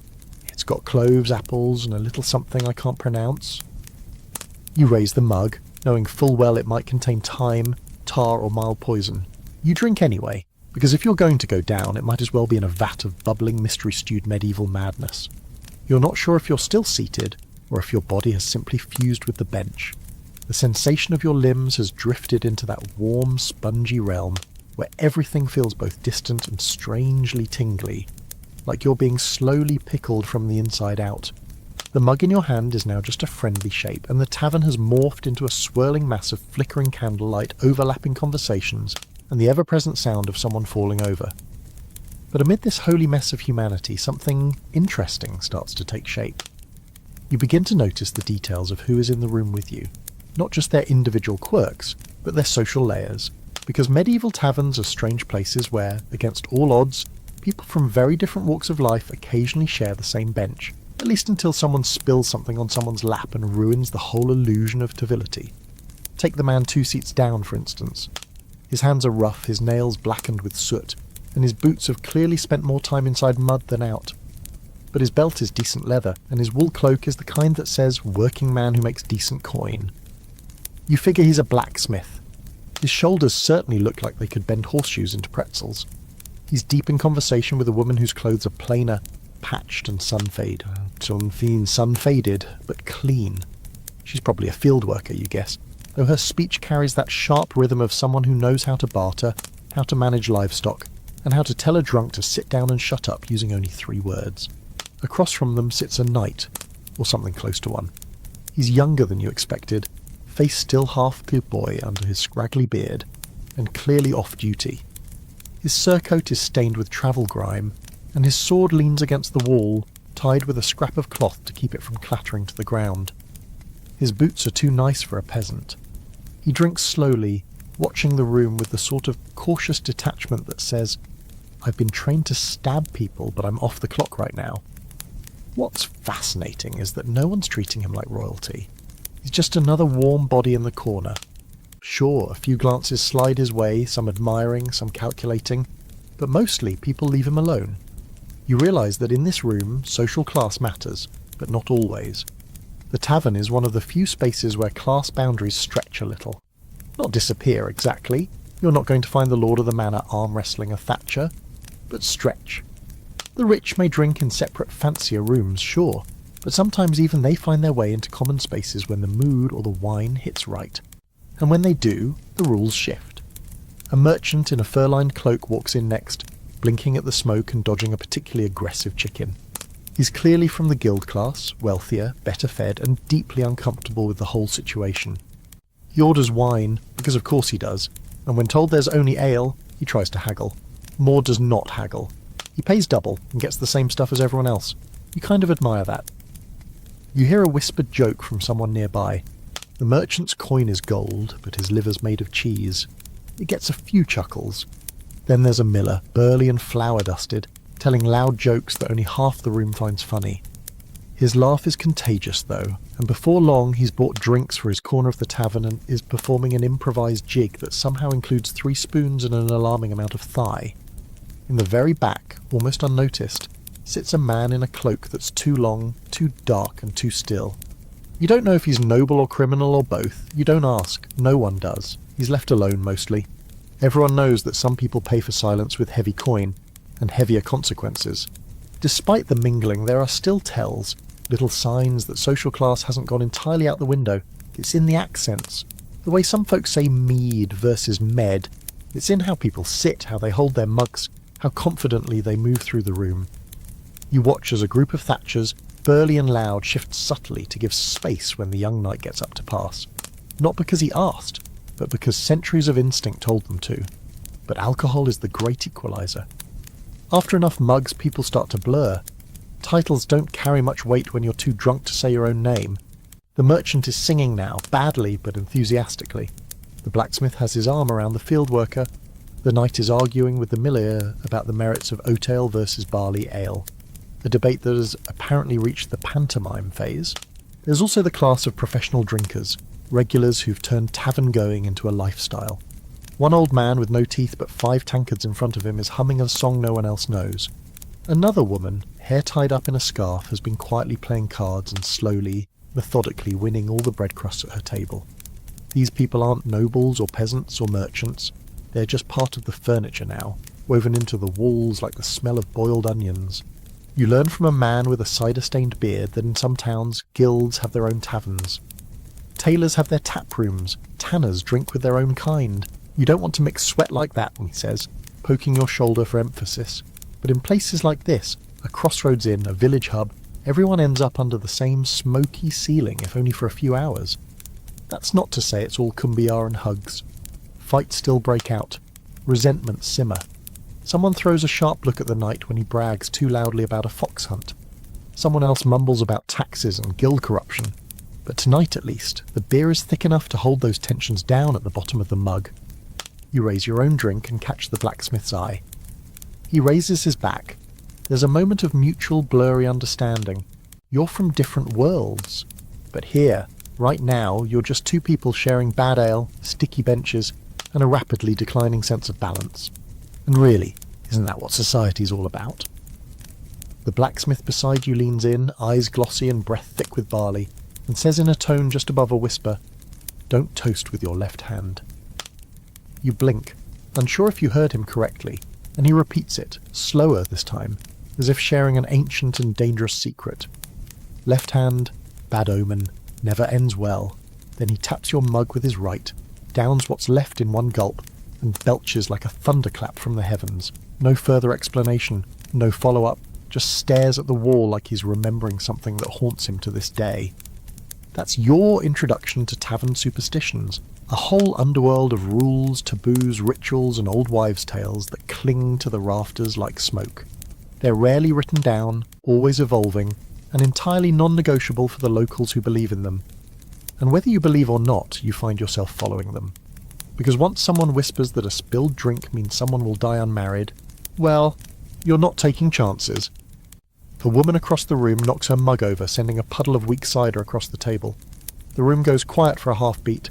She stares down at the liquid, then solemnly drops a copper coin into the spill and mutters, "There, paid the spirits." Then she calmly goes back to her conversation. You don't even question it.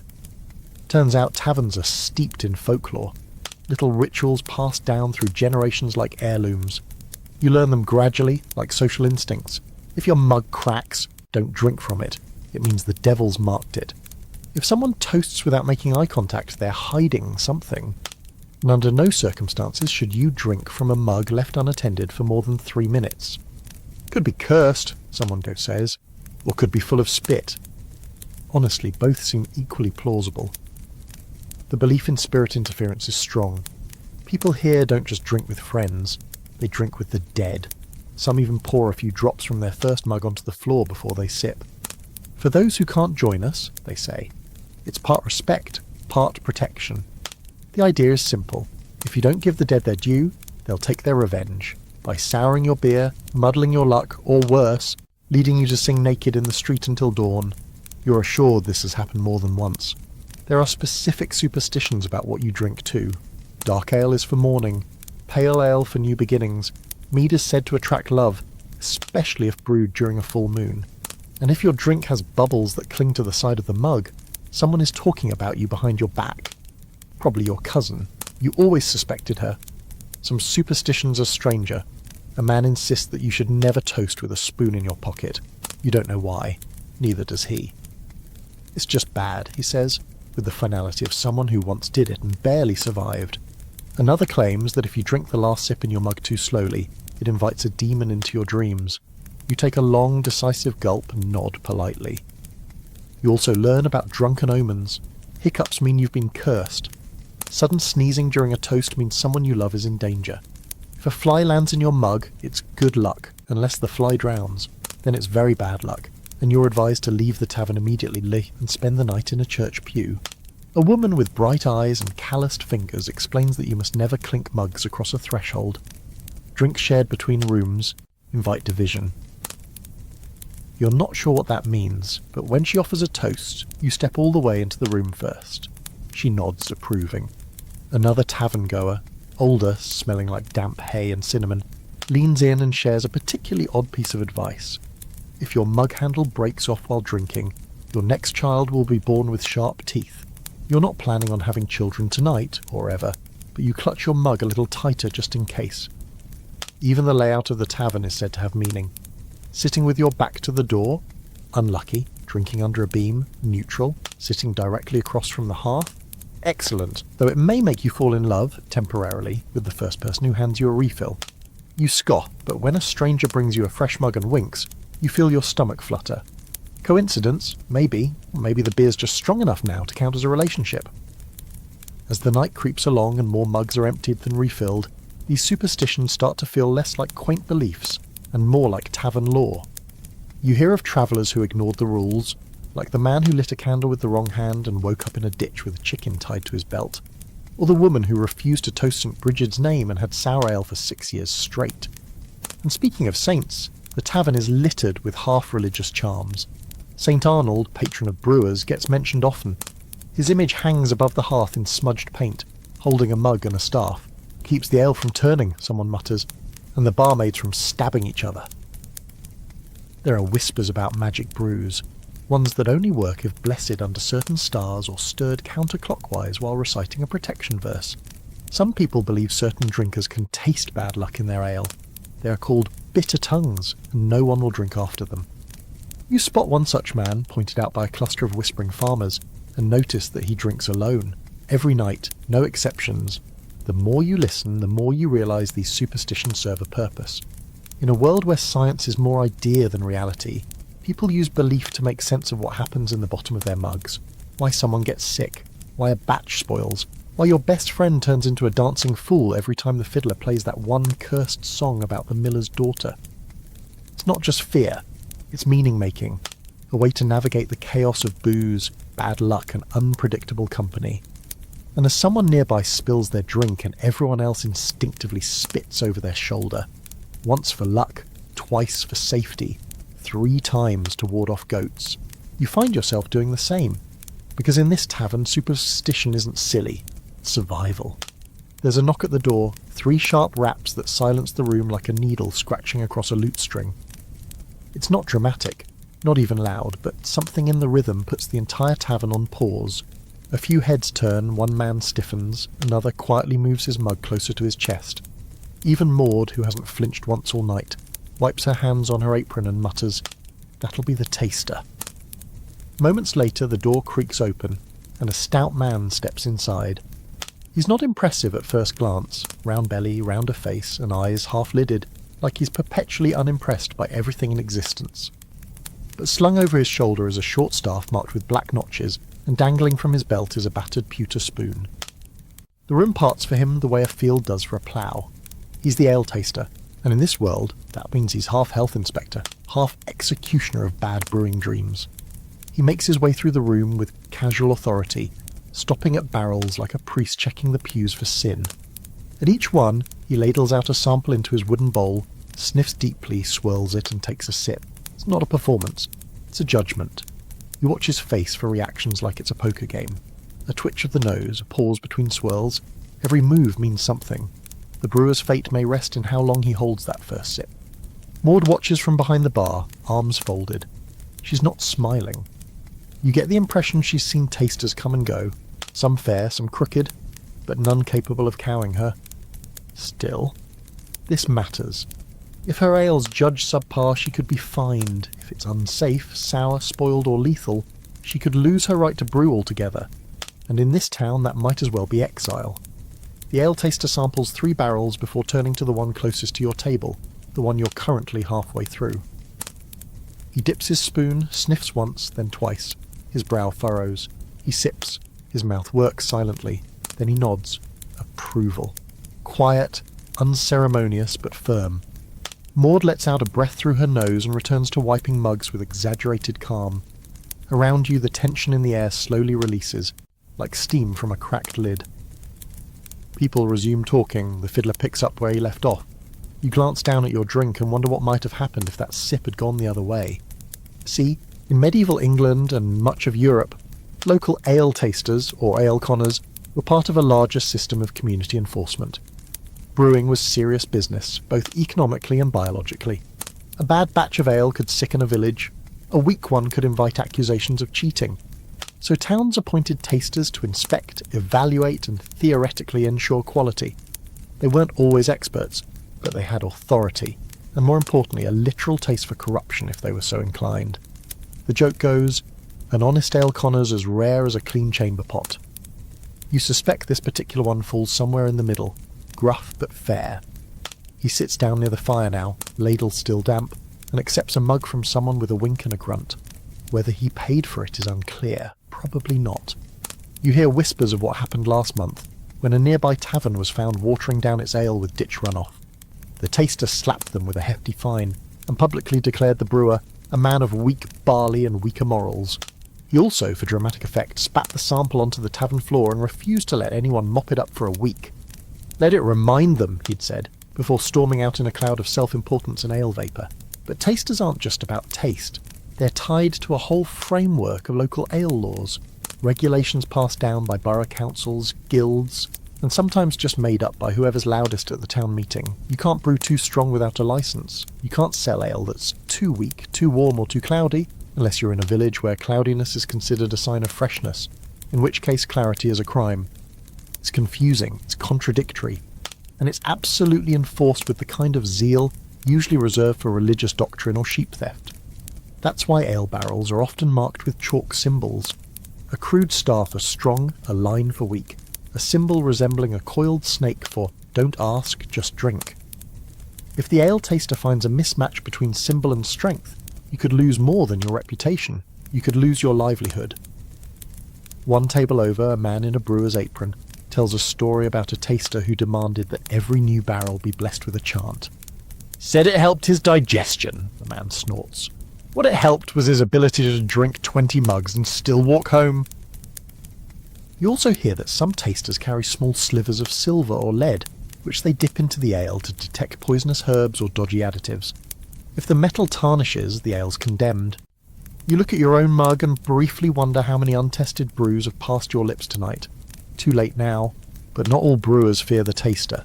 Some court his favour, gifts, flattery, free drinks for his travelling companions. If he likes your ale, he might spread the word to pilgrims, merchants, even the local reeve. That means more traffic, more coin and more power. Ale isn't just a drink, it's a status symbol, a currency of taste and trust. The taster now snores softly by the fire, a dribble of ale glistening in his beard. Someone covers him with a dog blanket. He's done his rounds. Justice, such as it is, has been served. You think back on how different this is from modern inspections. No lab coats, no clipboards, no safety certifications, just a man, a spoonball, and the weight of local tradition. But somehow it works. Or at least it doesn't collapse into total disaster more often than it already does.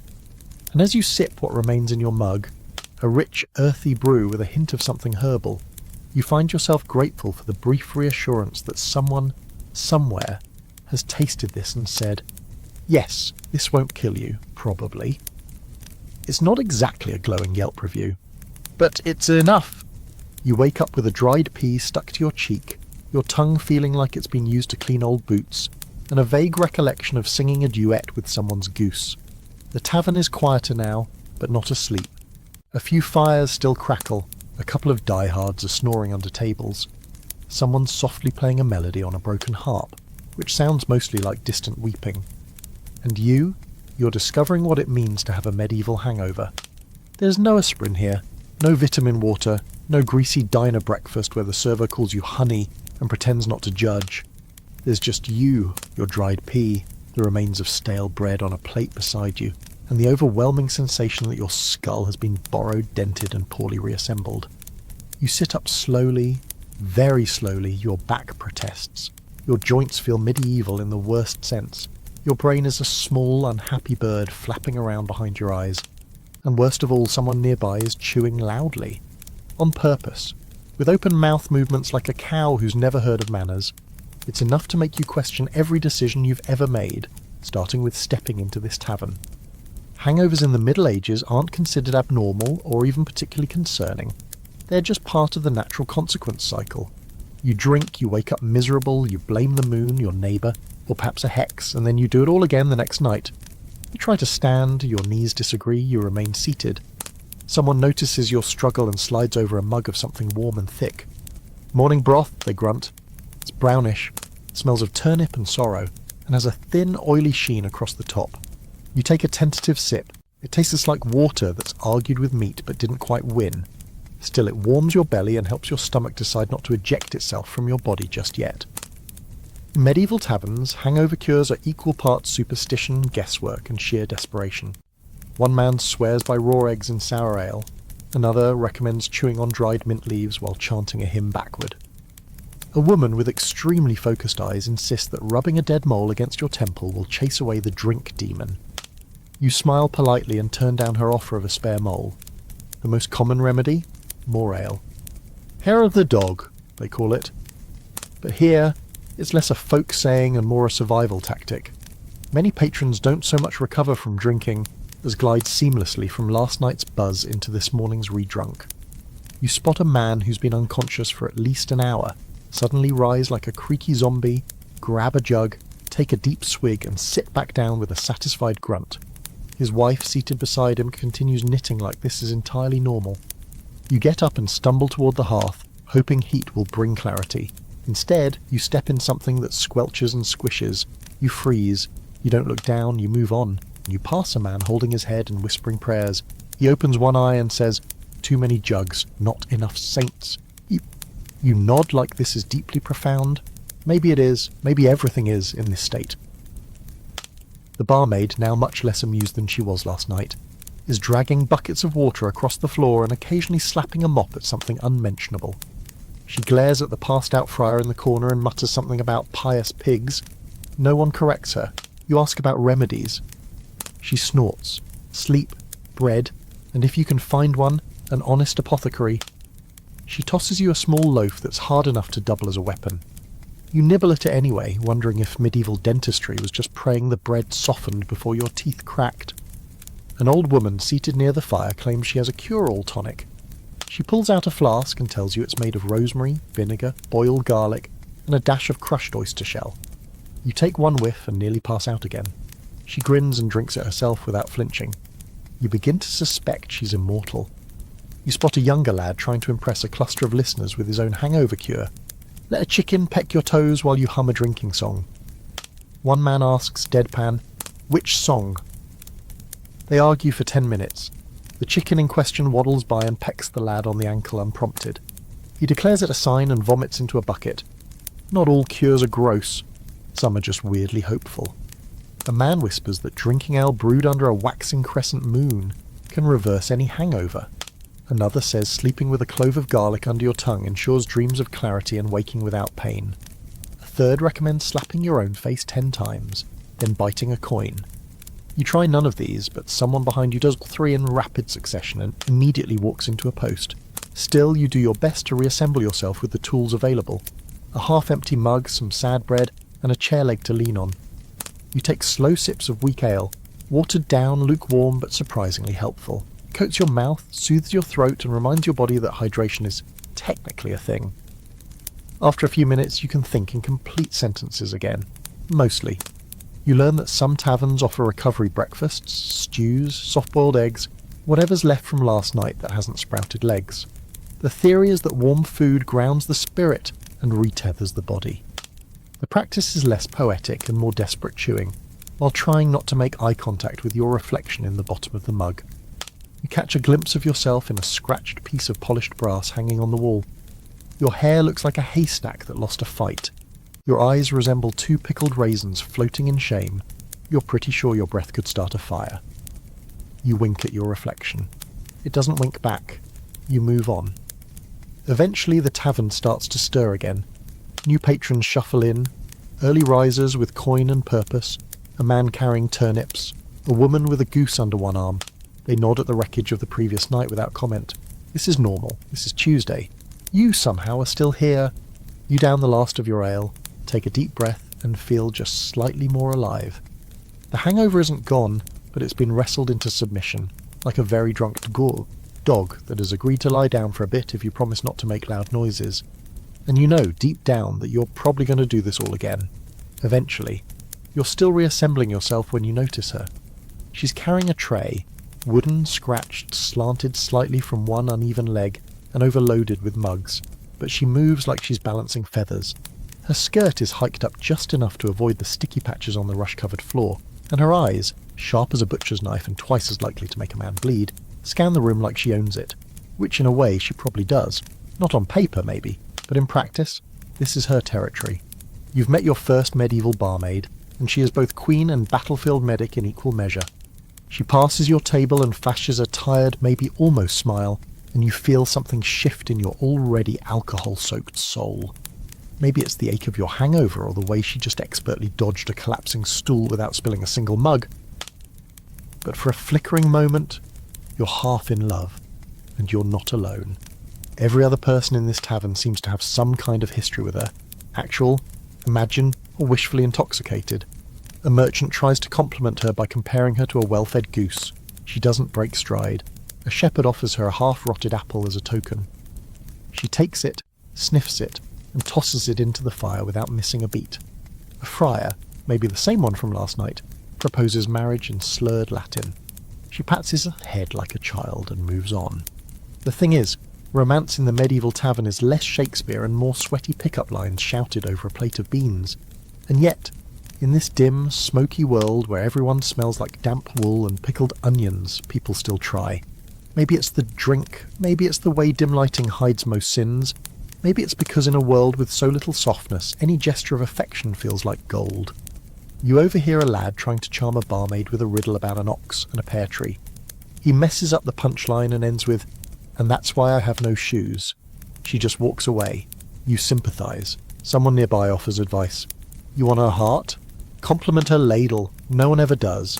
You write that down in your head, just in case. Of course, not all tavern love is about the barmaids. You spot a pair of farmers entwined at a side table, giggling into their mugs, smearing gravy onto each other's sleeves. A young woman and a travelling minstrel are holding hands under the table like schoolchildren caught in a sin. At one point, a man loudly declares his undying devotion to someone named Beatrice, then promptly throws up on his own boots. Love, as always, is complicated.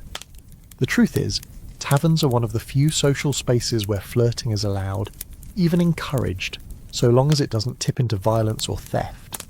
In a world of arranged marriages, rigid class roles, and few opportunities to mingle outside your station, a shared mug and a crooked smile across a sticky table might be the closest thing to freedom. You hear of matches made in taverns. A smith and a baker's apprentice who met during a bar brawl and ended up married, scarred and deliriously happy. A pair of brewers who discovered a shared love of bog myrtle and named their firstborn after a particularly potent batch. But you also hear of quick flings and forgotten names, of tavern pregnancies that spark whispered debates about paternity and sudden, strategic trips to other villages. A man near you is loudly declaring that a tavern kiss don't count unless it's after the third mug, and the woman beside him nods solemnly, like this is church doctrine. Another woman says she met her fourth husband in a place just like this. "He offered me stew," she says. "I said yes. Then I said yes to him." Everyone laughs. She winks. It's unclear if the story's true. Doesn't matter. It's perfect. Then there's the other side, the lonely drinkers nursing their mugs and watching the couples with a mix of longing and resignation. You spot one, his tunic worn thin at the elbows, staring into the foam like it owes him an apology. Someone asks if he's waiting for someone. "Just time," he says, and takes another sip. You feel a tap on your shoulder. It's her, the barmaid from earlier. She's handing you another mug, though you're pretty sure you didn't order it. "From the man in the corner," she says, nodding, toward a figure with a scar over one eye who raises his mug in greeting. You toast him cautiously. She smirks. "Don't worry. He's got a wife. Just likes giving strangers ale. Says it improves karma." You sip. It's decent, warm, a little fruity. You realise you're watching her again and quickly pretend to be very interested in the crumbs on your table. She notices anyway. "Don't fall in love in a tavern," she says over her shoulder as she moves on.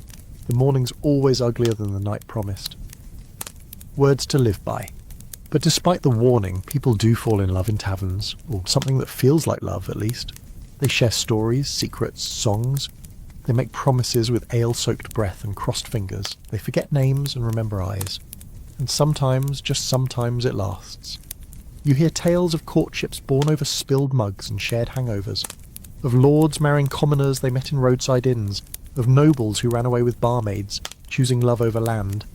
The romantic in you wants to believe those stories. The realist notes that those stories often end in exile, scandal, or very swift annulment. Still, you can't help but feel the charm of it all. The crackling fire, the shared warmth, the stolen glances through mug steam and half-drunken haze. The fact that for one night, in this little bubble of warmth and music, you're not alone. You're part of the strange boozy pulse of medieval life. And maybe, just maybe, if you don't screw it up, she'll remember your name tomorrow. Or at least your face, or at least that you didn't vomit on the floor. And really, in a place like this, that's as good a start as any. Sometime around what must be the deepest part of the night, when the fire has burned low and the air in the tavern feels like soup made of sweat and barley, you feel a tap on your shoulder. It's not the gentle kind, it's the kind that says, you're about to be involved in something you definitely don't want to be involved in. You turn slowly and find two grim-faced men standing behind you, both of them holding wooden poles with iron loops on the ends. One is chewing a root, the other is already frowning in your general direction. "You there," says the frowner. "We've had reports of loud singing, public wobbling, and disgraceful use of a chamber pot." You blink. You try to blink again, just in case it helps. "I don't think that was me," you offer weakly. "I'm barely able to hum." He squints at you. You're wearing one boot and holding a ladle. You look down, you are in fact wearing one boot and holding what appears to be someone's soup ladle. You have no memory of either decision. Thus begins your brief but unforgettable brush with medieval public shaming. The men are part of the watch, not quite police, not quite bouncers, but somewhere in between. Towns and villages assign these men to keep public order, especially around places that naturally spawn disorder. Places like this tavern. Their authority is a mix of actual law and just enough muscle to make people listen. They grab you gently but firmly under the arms and begin hauling you upright. "To the pillory with this one," says the root chewer. "He looks too cheerful." You protest, but it's too late. The tavern watches with vague interest. One man offers you a piece of bread. Another raises a mug and says, "You'll be fine. I spent 2 nights in the stocks for hiccuping at a nun." They drag you toward the back door, half in jest, half with real authority. Outside, the air hits you like cold soup. It's damp, it's dark, and the only light comes from a distant lantern and the faint glow of moonlight behind low clouds. You stumble forward on one boot. They lead you to a row of wooden posts along the tavern's rear wall, each fitted with iron shackles and stained from years of similar nights. You don't see a full pillory, thankfully, but what you do see is the drunk tank medieval style, a bench chained to a wall covered poorly with straw. They call it the drunkard's seat, also known locally as the perch, the idiot's bench, or more creatively, the fool's roost. You're pushed down onto it with a theatrical flourish and given a leather strap to hug in case the earth spins too fast. "You'll sit here," says Frowner, "until you can walk cerise and walk straight or deny everything convincingly." They chuckle and walk away. Congratulations, you've been publicly shamed, mildly. Medieval society has a long history of dealing with the inebriated and disorderly. Depending on the town and the severity of your behaviour, punishments range from gentle nudging to very uncomfortable wooden devices. There's the cucking stool, a chair dunked into cold water, mostly reserved for scolds and public nuisances. There's the drunkard's cloak, a barrel with holes cut for arms and legs, worn like a shaming costume as you're paraded around the square. Then, of course, the stocks, where your ankles or wrists, or both, are locked in place for all to see, usually with someone's leftover onion thrown at your face. Thankfully, your offence seems to be on the mild side of disgrace. You hear one of the watchmen murmur, "He's barely talking to ghosts, he'll sleep it off." You sit in the straw, hugging your ladle, one boot on and the other somewhere in the world.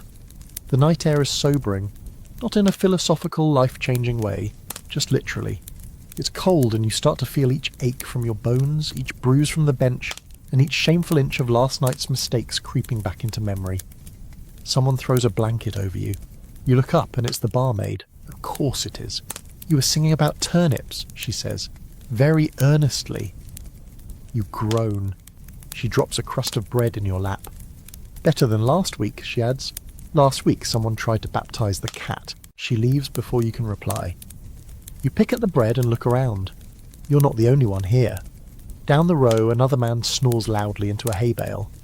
A woman rests her head on her knees, muttering what sounds like a very specific curse aimed at someone named Gregory.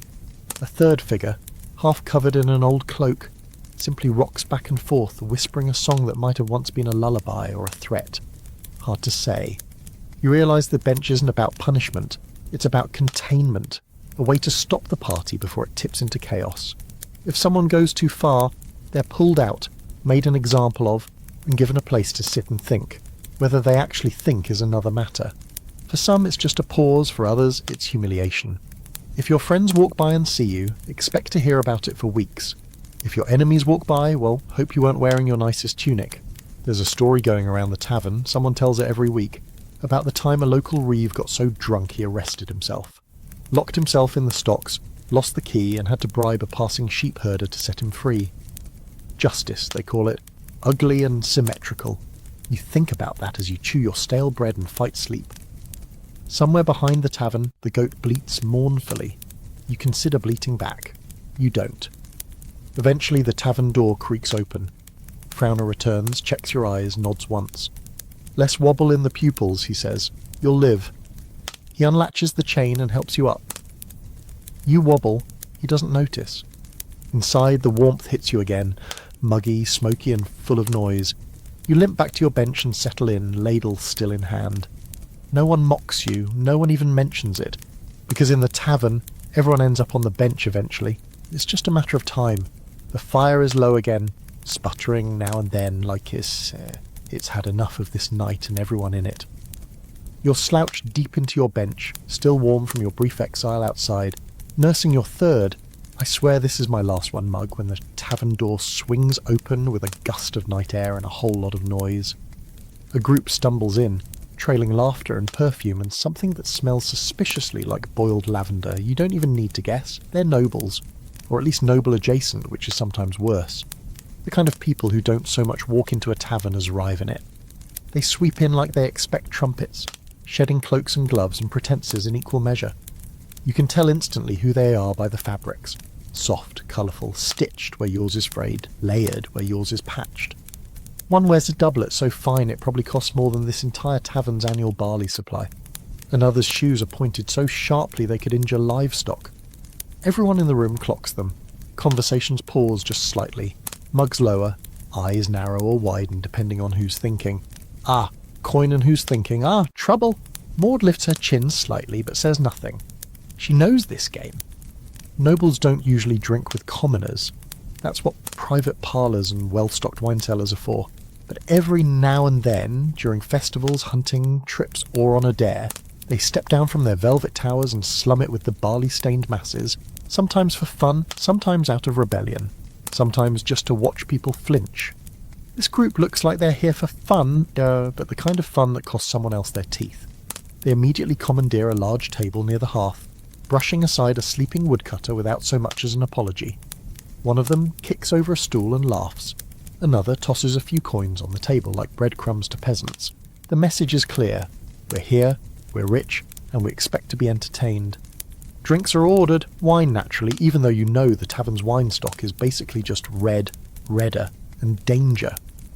One noble insists on claret from Gascony, which causes Maud to arch an eyebrow so high it nearly detaches from her forehead.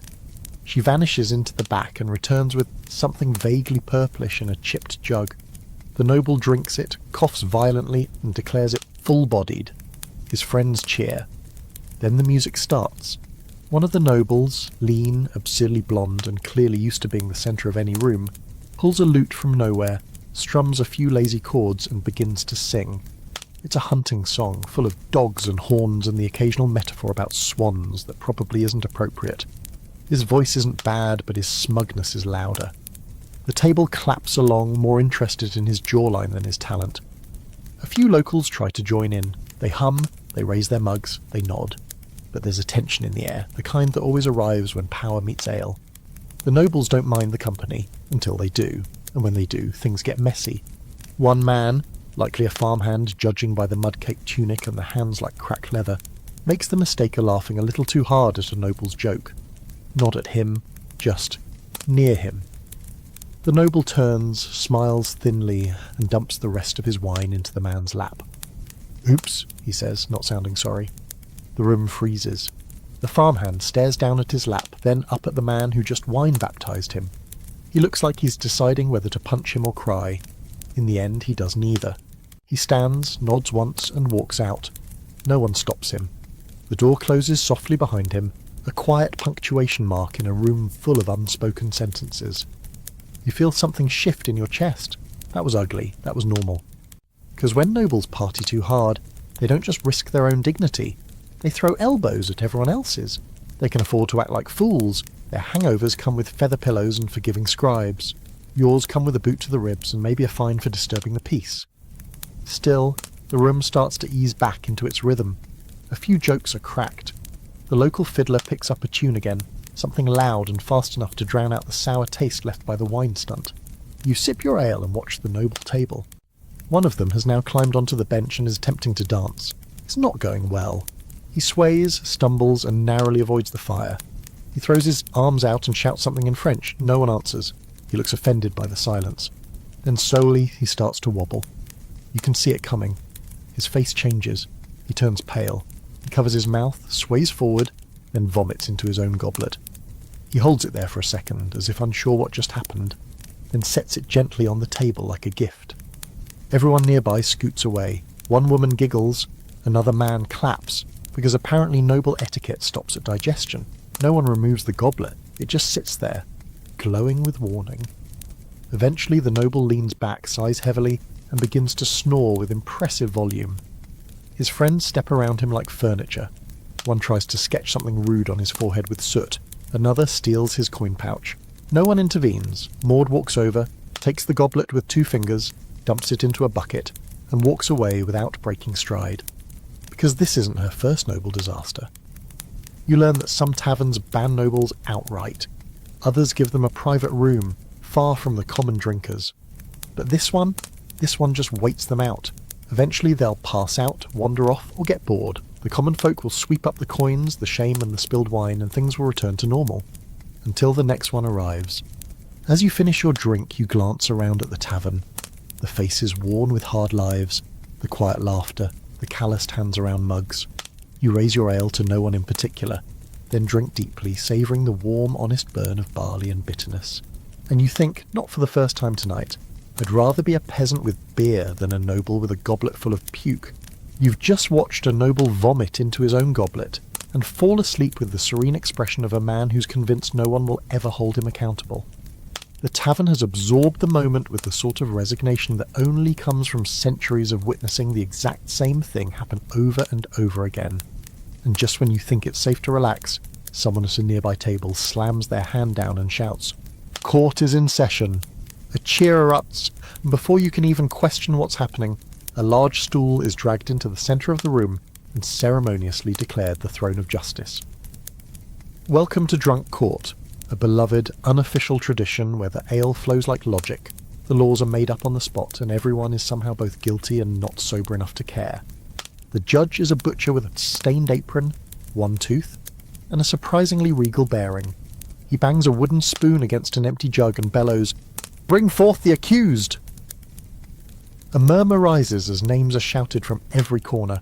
Tom for spilling the gravy, Elsie for taking 2 turns at the dice, Gerald for being suspiciously quiet. The names come fast, the crimes come faster, and then someone calls out, "The Traveller." You look up. You are the Traveller. Suddenly you're on your feet, being herded toward the stool by a half-dozen cheering patrons who are far too invested in this spontaneous kangaroo court. Someone tosses a cabbage in your direction as a sign of their encouragement or maybe ridicule. You sit down and glance around helplessly. There's no real escape, not unless you plan to crawl under a table and chew your way through the wall like a particularly desperate badger. The butcher judge squints at you. You stand accused of excessive blinking, awkward posture, and he sniffs the air theatrically. Abuse of fermented grain. How do you plead? "Drunk," you say honestly. "Guilty!" the room roars. The trial begins. A prosecutor steps forward. A woman in a flower-covered dress with wild hair and a grin that could curdle cream. She begins listing off invented crimes with the flair of a street performer. "He drank more than he paid. He took the last piece of bread. He winked at the barmaid and she didn't wink back." You open your mouth to protest. She interrupts with, "Objection!" The judge overrules. You're not sure how that works, but you go along with it. Then comes your defence, assigned on the spot. A drunk man named Walter, who has no idea who you are and can't pronounce your name, but is very confident in your innocence. "This fine, human," he declares, gesturing broadly in your direction, "has harmed no one, except maybe that goat outside, and that was consensual." Everyone nods solemnly. You hope he's joking. As absurd as it seems, this whole performance is strangely coherent. Mock trials like this are an old tavern tradition in many parts of medieval Europe. An improvised social court that keeps the mood light and gives people a chance to poke fun at each other without resorting to fists. Instead of punishment, there's laughter. Instead of verdicts, there are toasts. Unless you lose badly. Your witnesses are brought forward, mostly people who claim you spilled something on them, looked at them funny, or stole their seat. One man swears you sang off key. Another accuses you of smiling like you're up to something. The judge considers these testimonies while sipping from a large mug labelled "Court Evidence." Then the jury is consulted. A random group of 6, all visibly inebriated, cast their votes by tossing bits of bread into a bowl, crust up for innocent, crust down for guilty. There are no rules to this, just ritual. The verdict, guilty. Of course. The punishment? Dramatic death. A cheer goes up as the judge reaches behind the bar and produces a wooden sword. You're instructed to stand, place one hand over your heart, and look very sorry. The prosecutor raises a mug and says, "May this be a lesson to all who drink without honour." The judge raises the sword, sways a little, and then gently taps you on the shoulder with it 3 times before yelling, "Slain!" You fall to the floor as dramatically as you can manage without vomiting. Someone throws a cloak over you. The tavern bursts into applause. A minute later, you're back on your bench, handed a fresh mug, and now referred to as the Resurrected. Your trial is over. Court continues with new victims. A woman is accused of dancing with 3 people in one song. A man is brought up for snoring mid-toast. Another is charged with mug hogging. As silly as it seems, this ritual serves a purpose. In a place with no central entertainment, Drunk Court is pure theatre. It's community bonding disguised as law. It lets people laugh at themselves, settle petty grievances, and mock authority in a way that feels both safe and satisfying. Even the tavern staff seems relieved by the break from real arguments and the more dangerous kind of brawling. Sometimes actual justice gets tangled in the nonsense. You hear about a tavern up north where the local reeve used mock trials to gauge whether people were harbouring grudges. Another story tells of a landless knight who was once convicted of being too handsome and ordered to give a kiss to every woman in the tavern. He died smiling, someone claims. No one questions it. And every now and then someone takes it too seriously. You catch a sharp exchange between 2 men when one is found guilty of treasonous whistling. Apparently it wasn't a joke to him. Maud appears just in time, slams a jug on the table and declares the verdict void due to excessive whining. A new trial starts 5 minutes later, with a dog as the defendant. No one objects, the dog wins. As the night deepens and the mock trials wind down, you sip your ale and realise something remarkable. Drunk Court works. It keeps the peace, it diffuses tension, and it gives everyone a role to play, even if that role is witness to the crime of having an ugly hat. You survived your sentence with your dignity mostly intact, and in this tavern, that makes you practically nobility. You're halfway through another mug, one that tastes vaguely of pine needles and regret, when a man sits beside you who is clearly unmistakably trouble. His boots are too quiet, his cloak too nondescript, and his eyes scan the room like he's cataloguing weaknesses. He doesn't introduce himself. He doesn't need to. The tavern, suddenly a little colder, seems to acknowledge him with a collective flinch. Even Maud, who fears neither gods nor rats, pauses for just a beat before sliding him a mug without being asked. You found yourself sitting next to an outlaw, or at least someone who plays the part very convincingly. He sips, watches, and finally mutters, "You've got the look of someone new to the wrong side of a good night."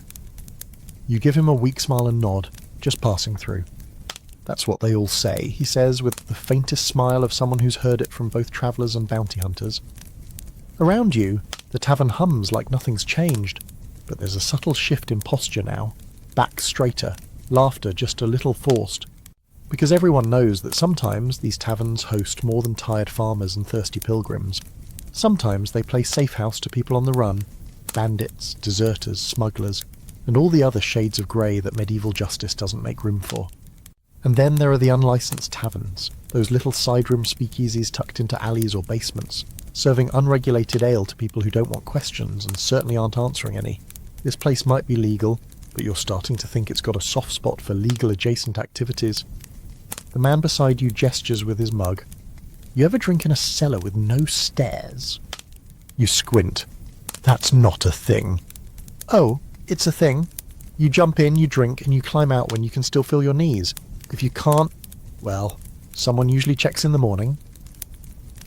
It's hard to tell if he's joking. It's also hard to tell if your drink is strong enough to make that story sound reasonable. Probably both. He tells you about the black ale dens, unofficial drinking holes hidden behind false walls, accessible only through bribes, passwords, or sheer bad luck. They serve anything from Groot to grain alcohol that could strip paint off a reliquary. "Had a drink once that made me see music," he says. "Bright green, tasted like pine tan to bees." You laugh nervously. He doesn't. In these unlicensed places, there are no ale tasters, no monks, no rules, just coin, drink, and the understanding that if someone collapses, you roll them into the corner and keep pouring. And while you might get a stronger brew or a faster buzz, You're also playing hopscotch with poisoning, robbery, and the occasional "oops, we thought you were someone else" moment. They're not all bad, the man says, almost offensively.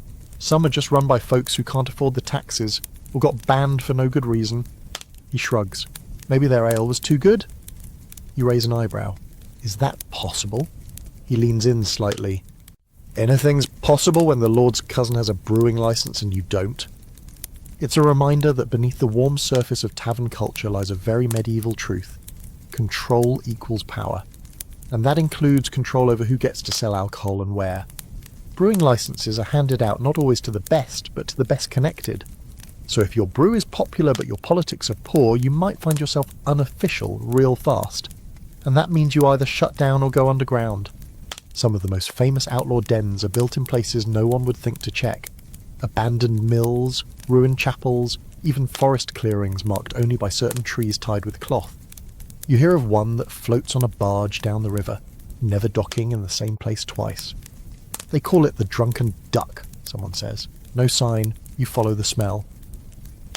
Of course, these places attract a different crowd, not just bandits and smugglers, but poets, prophets, gamblers, and the eternally curious. Some go just to say they've been. Others go because they need to, because they've been banned from every official establishment for debts, heresy, or just being too loud after curfew. The man beside you leans back and watches the fire flicker.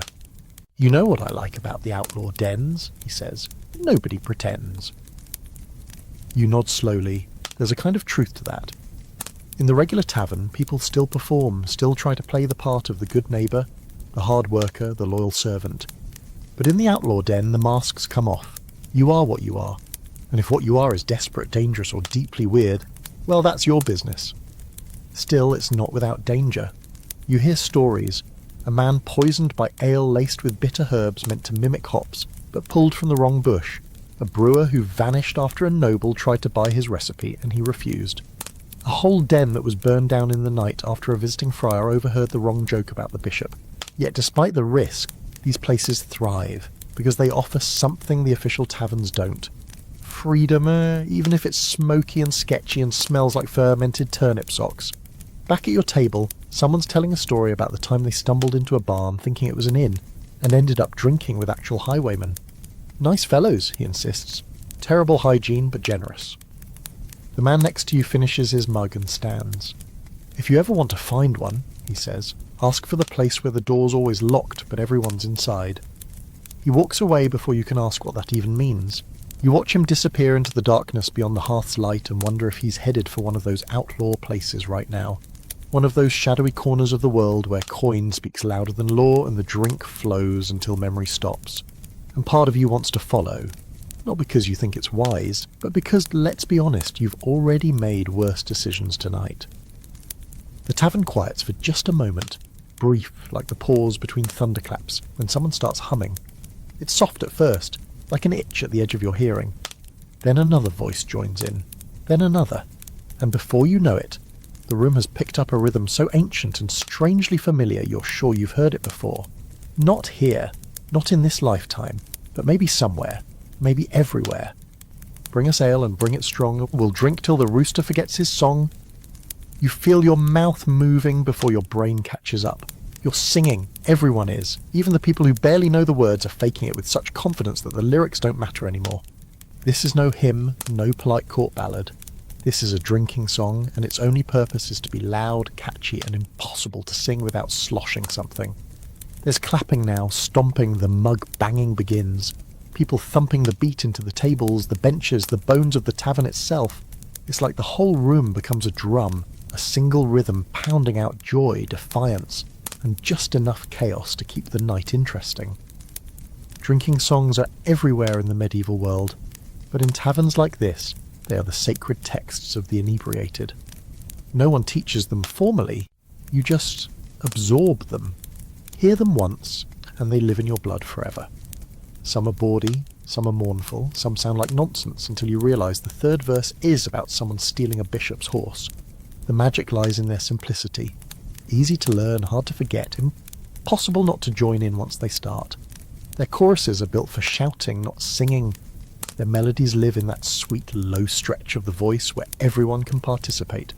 Old, young, tone-deaf or terrified. And the best part, most of them have survived for centuries. You're humming a tune that once echoed through the rafters of a tavern like this in 1392, then again in 1610, and again last week at a pub where someone spilled beer on your boots while screaming, "For England!" The words may shift, the names change, but the spirit remains. Here's to the brewer, blind but bold. He mixed the barley with dust and gold. The man next to you yells the wrong verse, but nobody cares. A woman a few tables over adds a harmony that is so off-key it makes your spine curl, but it's glorious. A stable boy claps in a way that suggests he's never clapped before in his life, but his grin is wide, and his cup is fuller than yours. Every region has its own songs, of course. Some are about love, some are about war. Many are about food, oddly enough. Sausages, bread, the miraculous properties of turnips are popular. Refrain is currently being belted out about a pig that drank ale and forgot how to walk straight. Like us, someone laughs. You join in despite knowing only every third word. It doesn't matter. One man shouts that he knows a French tavern song, half the room boos, half the room cheers. He launches into it anyway. It's fast, has too many vowels, and it involves questionable gestures. But by the end of it, the entire room is chanting the last line like they were born doing it. Drinking songs carry history in their bones.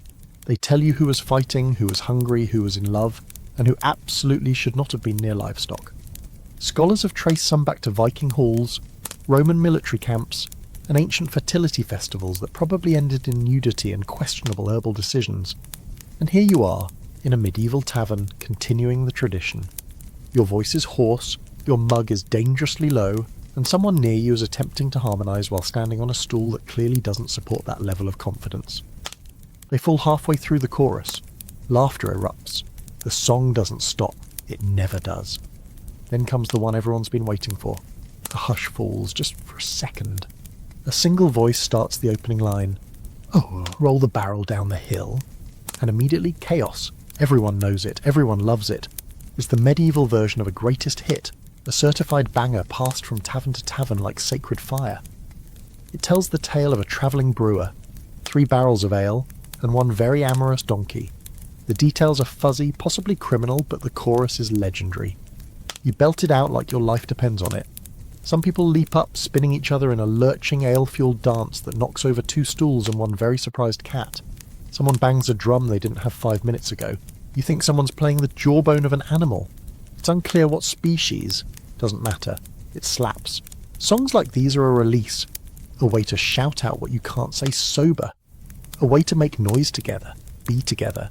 Even if your only shared language is drink, drink, drink.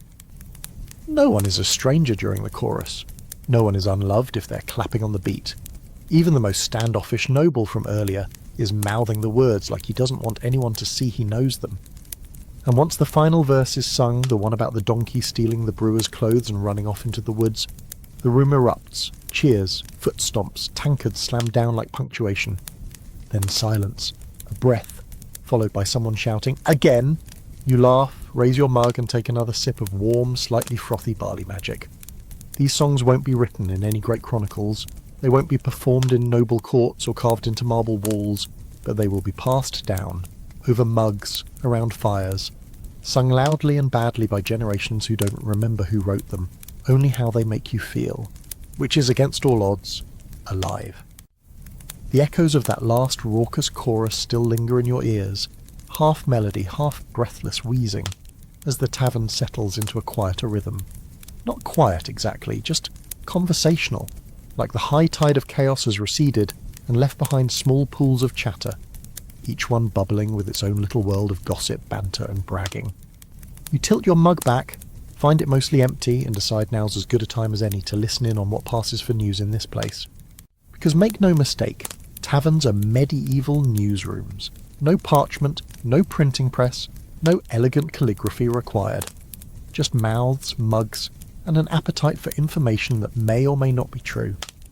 At the table to your left, a man with a nose like a winter carrot is whispering urgently to a half-asleep blacksmith about a witch found outside the village.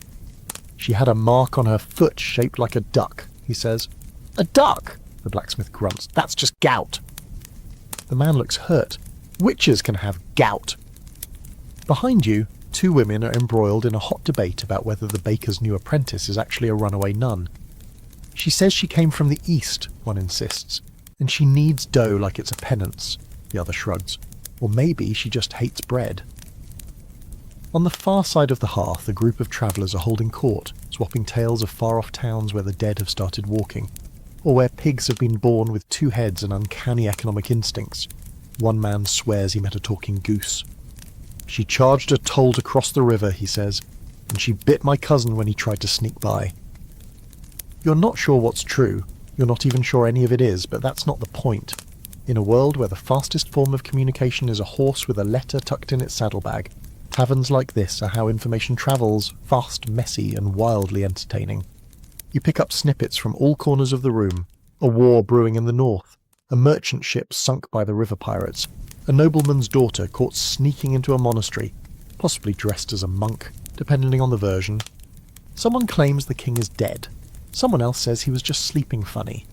A third insists the king died twice and came back with different eyebrows. It's a glorious mess. And the bartenders and barmaids? They know more than anyone. You ask Maud if she hears anything interesting. She snorts. That tinker over there's got 3 wives and none of them know about each other. One's in this room. You glance over at the tinker. He's playing dice with a man wearing a feather in his hat that might be alive. You don't ask which wife is nearby. You've had enough danger for one night. She goes on. A tax collector came through yesterday and didn't leave with all his toes. 2 nobles passed through last week and tried to buy my dog, and someone left a severed duck head under the table this morning. Still warm. You blink. Any idea who did it?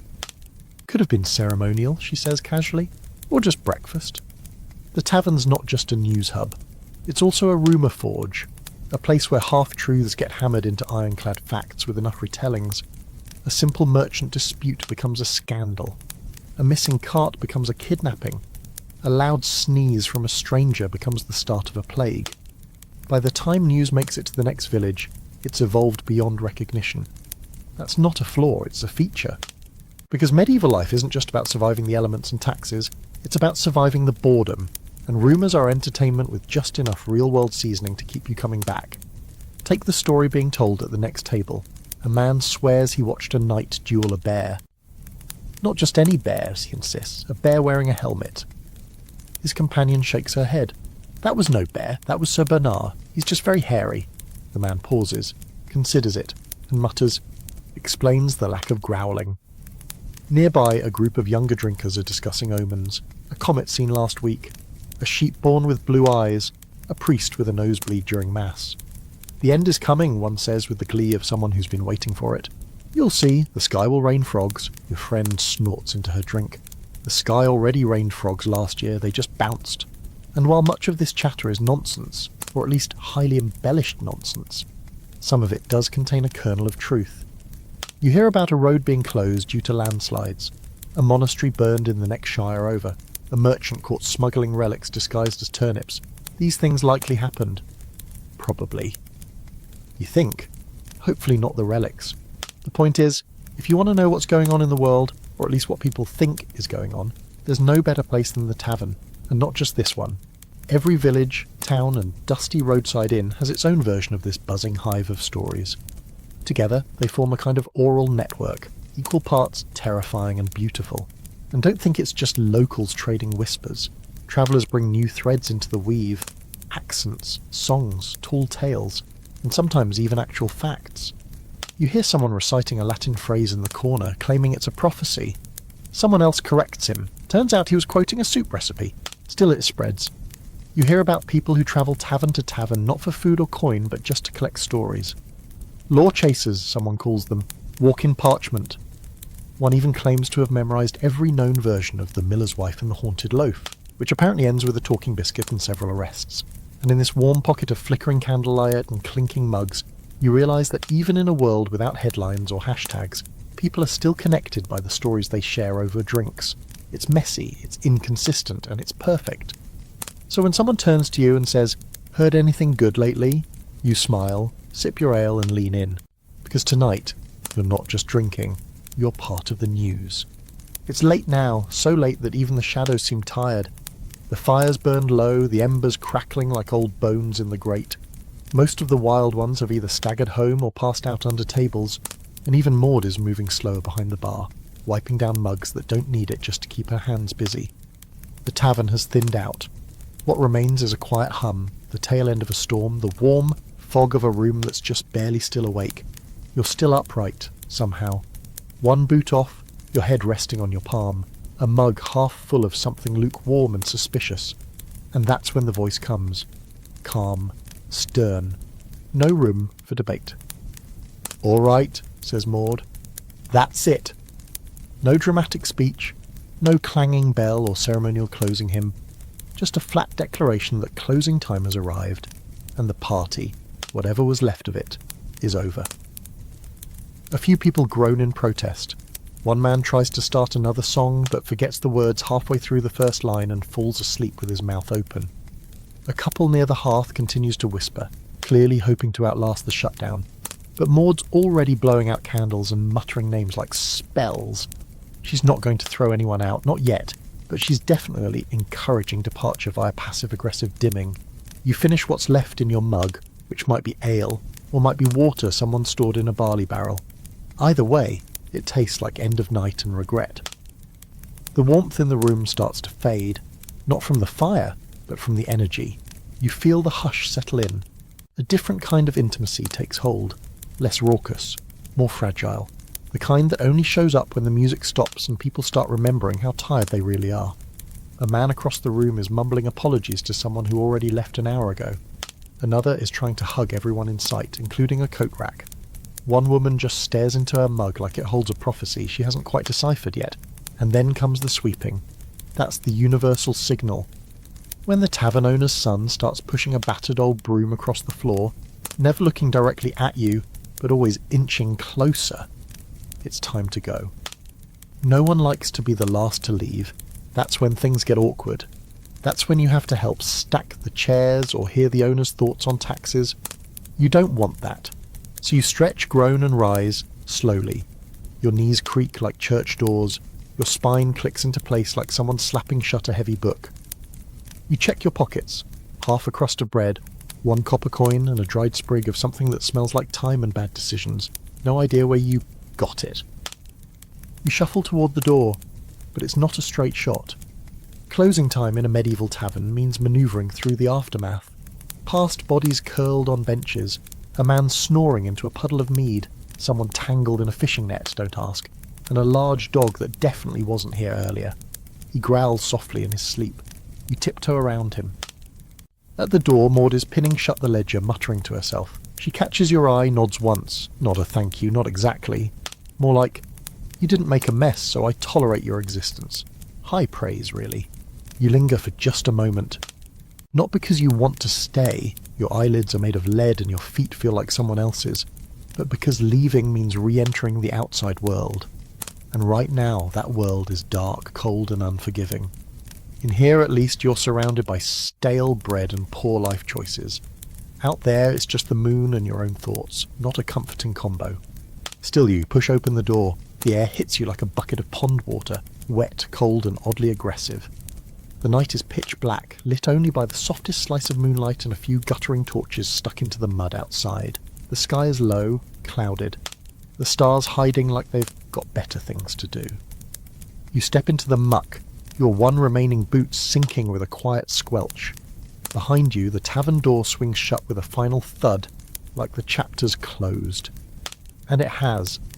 Because taverns don't have encores, not the real ones. When it's over, it's over. You can't beg for one more song or plead for another round. The ale is locked away, the fire is sleeping, and the floor is being swept with a vengeance. Out here, the silence is complete. You hear your own breath, your own boots. Somewhere in the distance, an owl asks a question you don't have the answer to. A branch creaks, a wolf howls, or maybe it's a drunk noble trying to find his horse. You start walking, unsure where you're headed. Back to a rented cot, a barn, a pile of hay behind the chapel. You're not picky. At this hour, anything horizontal is a blessing. Behind you, the tavern sits quiet and still, like it never held a room full of shouting and dancing and spilled gravy. Tomorrow, the stools will be upright again. The fire will be lit. Someone will sweep out the bones and bread crusts and misplace a turnip. The cycle will start anew. But tonight it sleeps, and so finally will you. You don't quite remember how you got back. You remember the door shutting behind you, the crunch of frost on the ground, and the wind sneaking its fingers down your collar like a thief. You remember stumbling past the chapel with its crooked steeple, blinking up at stars that looked like candle stubs stuck in the ceiling of the world. You remember a dog barking, or maybe that was you. But somehow, miraculously, questionably, you end up in a bed of sorts. It's straw mostly, some wood, definitely something sticky. You're in a communal lodging house, the medieval equivalent of a no-star inn.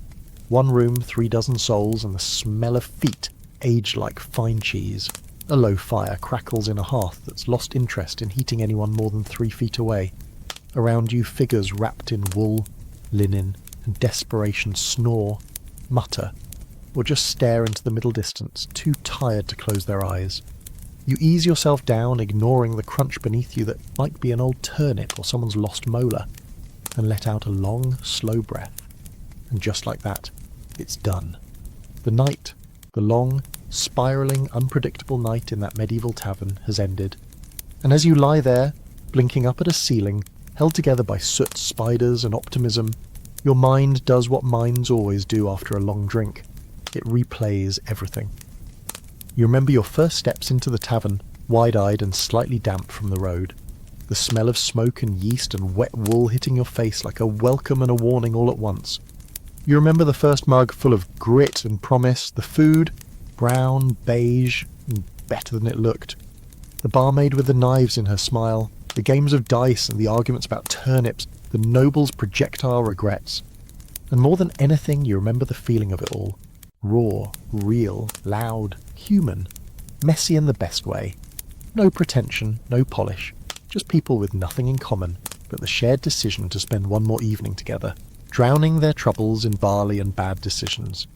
Taverns in the medieval world weren't just places to drink, they were everything. They were community halls, dance floors, law courts, confessionals, theatres, and post offices rolled into one smoky, muddy, gloriously chaotic space. They were where you learned things, where you lost things, where you found things you never expected to care about. They were the pulse of the town. Each mug raised a heartbeat, each spilled drink a scar.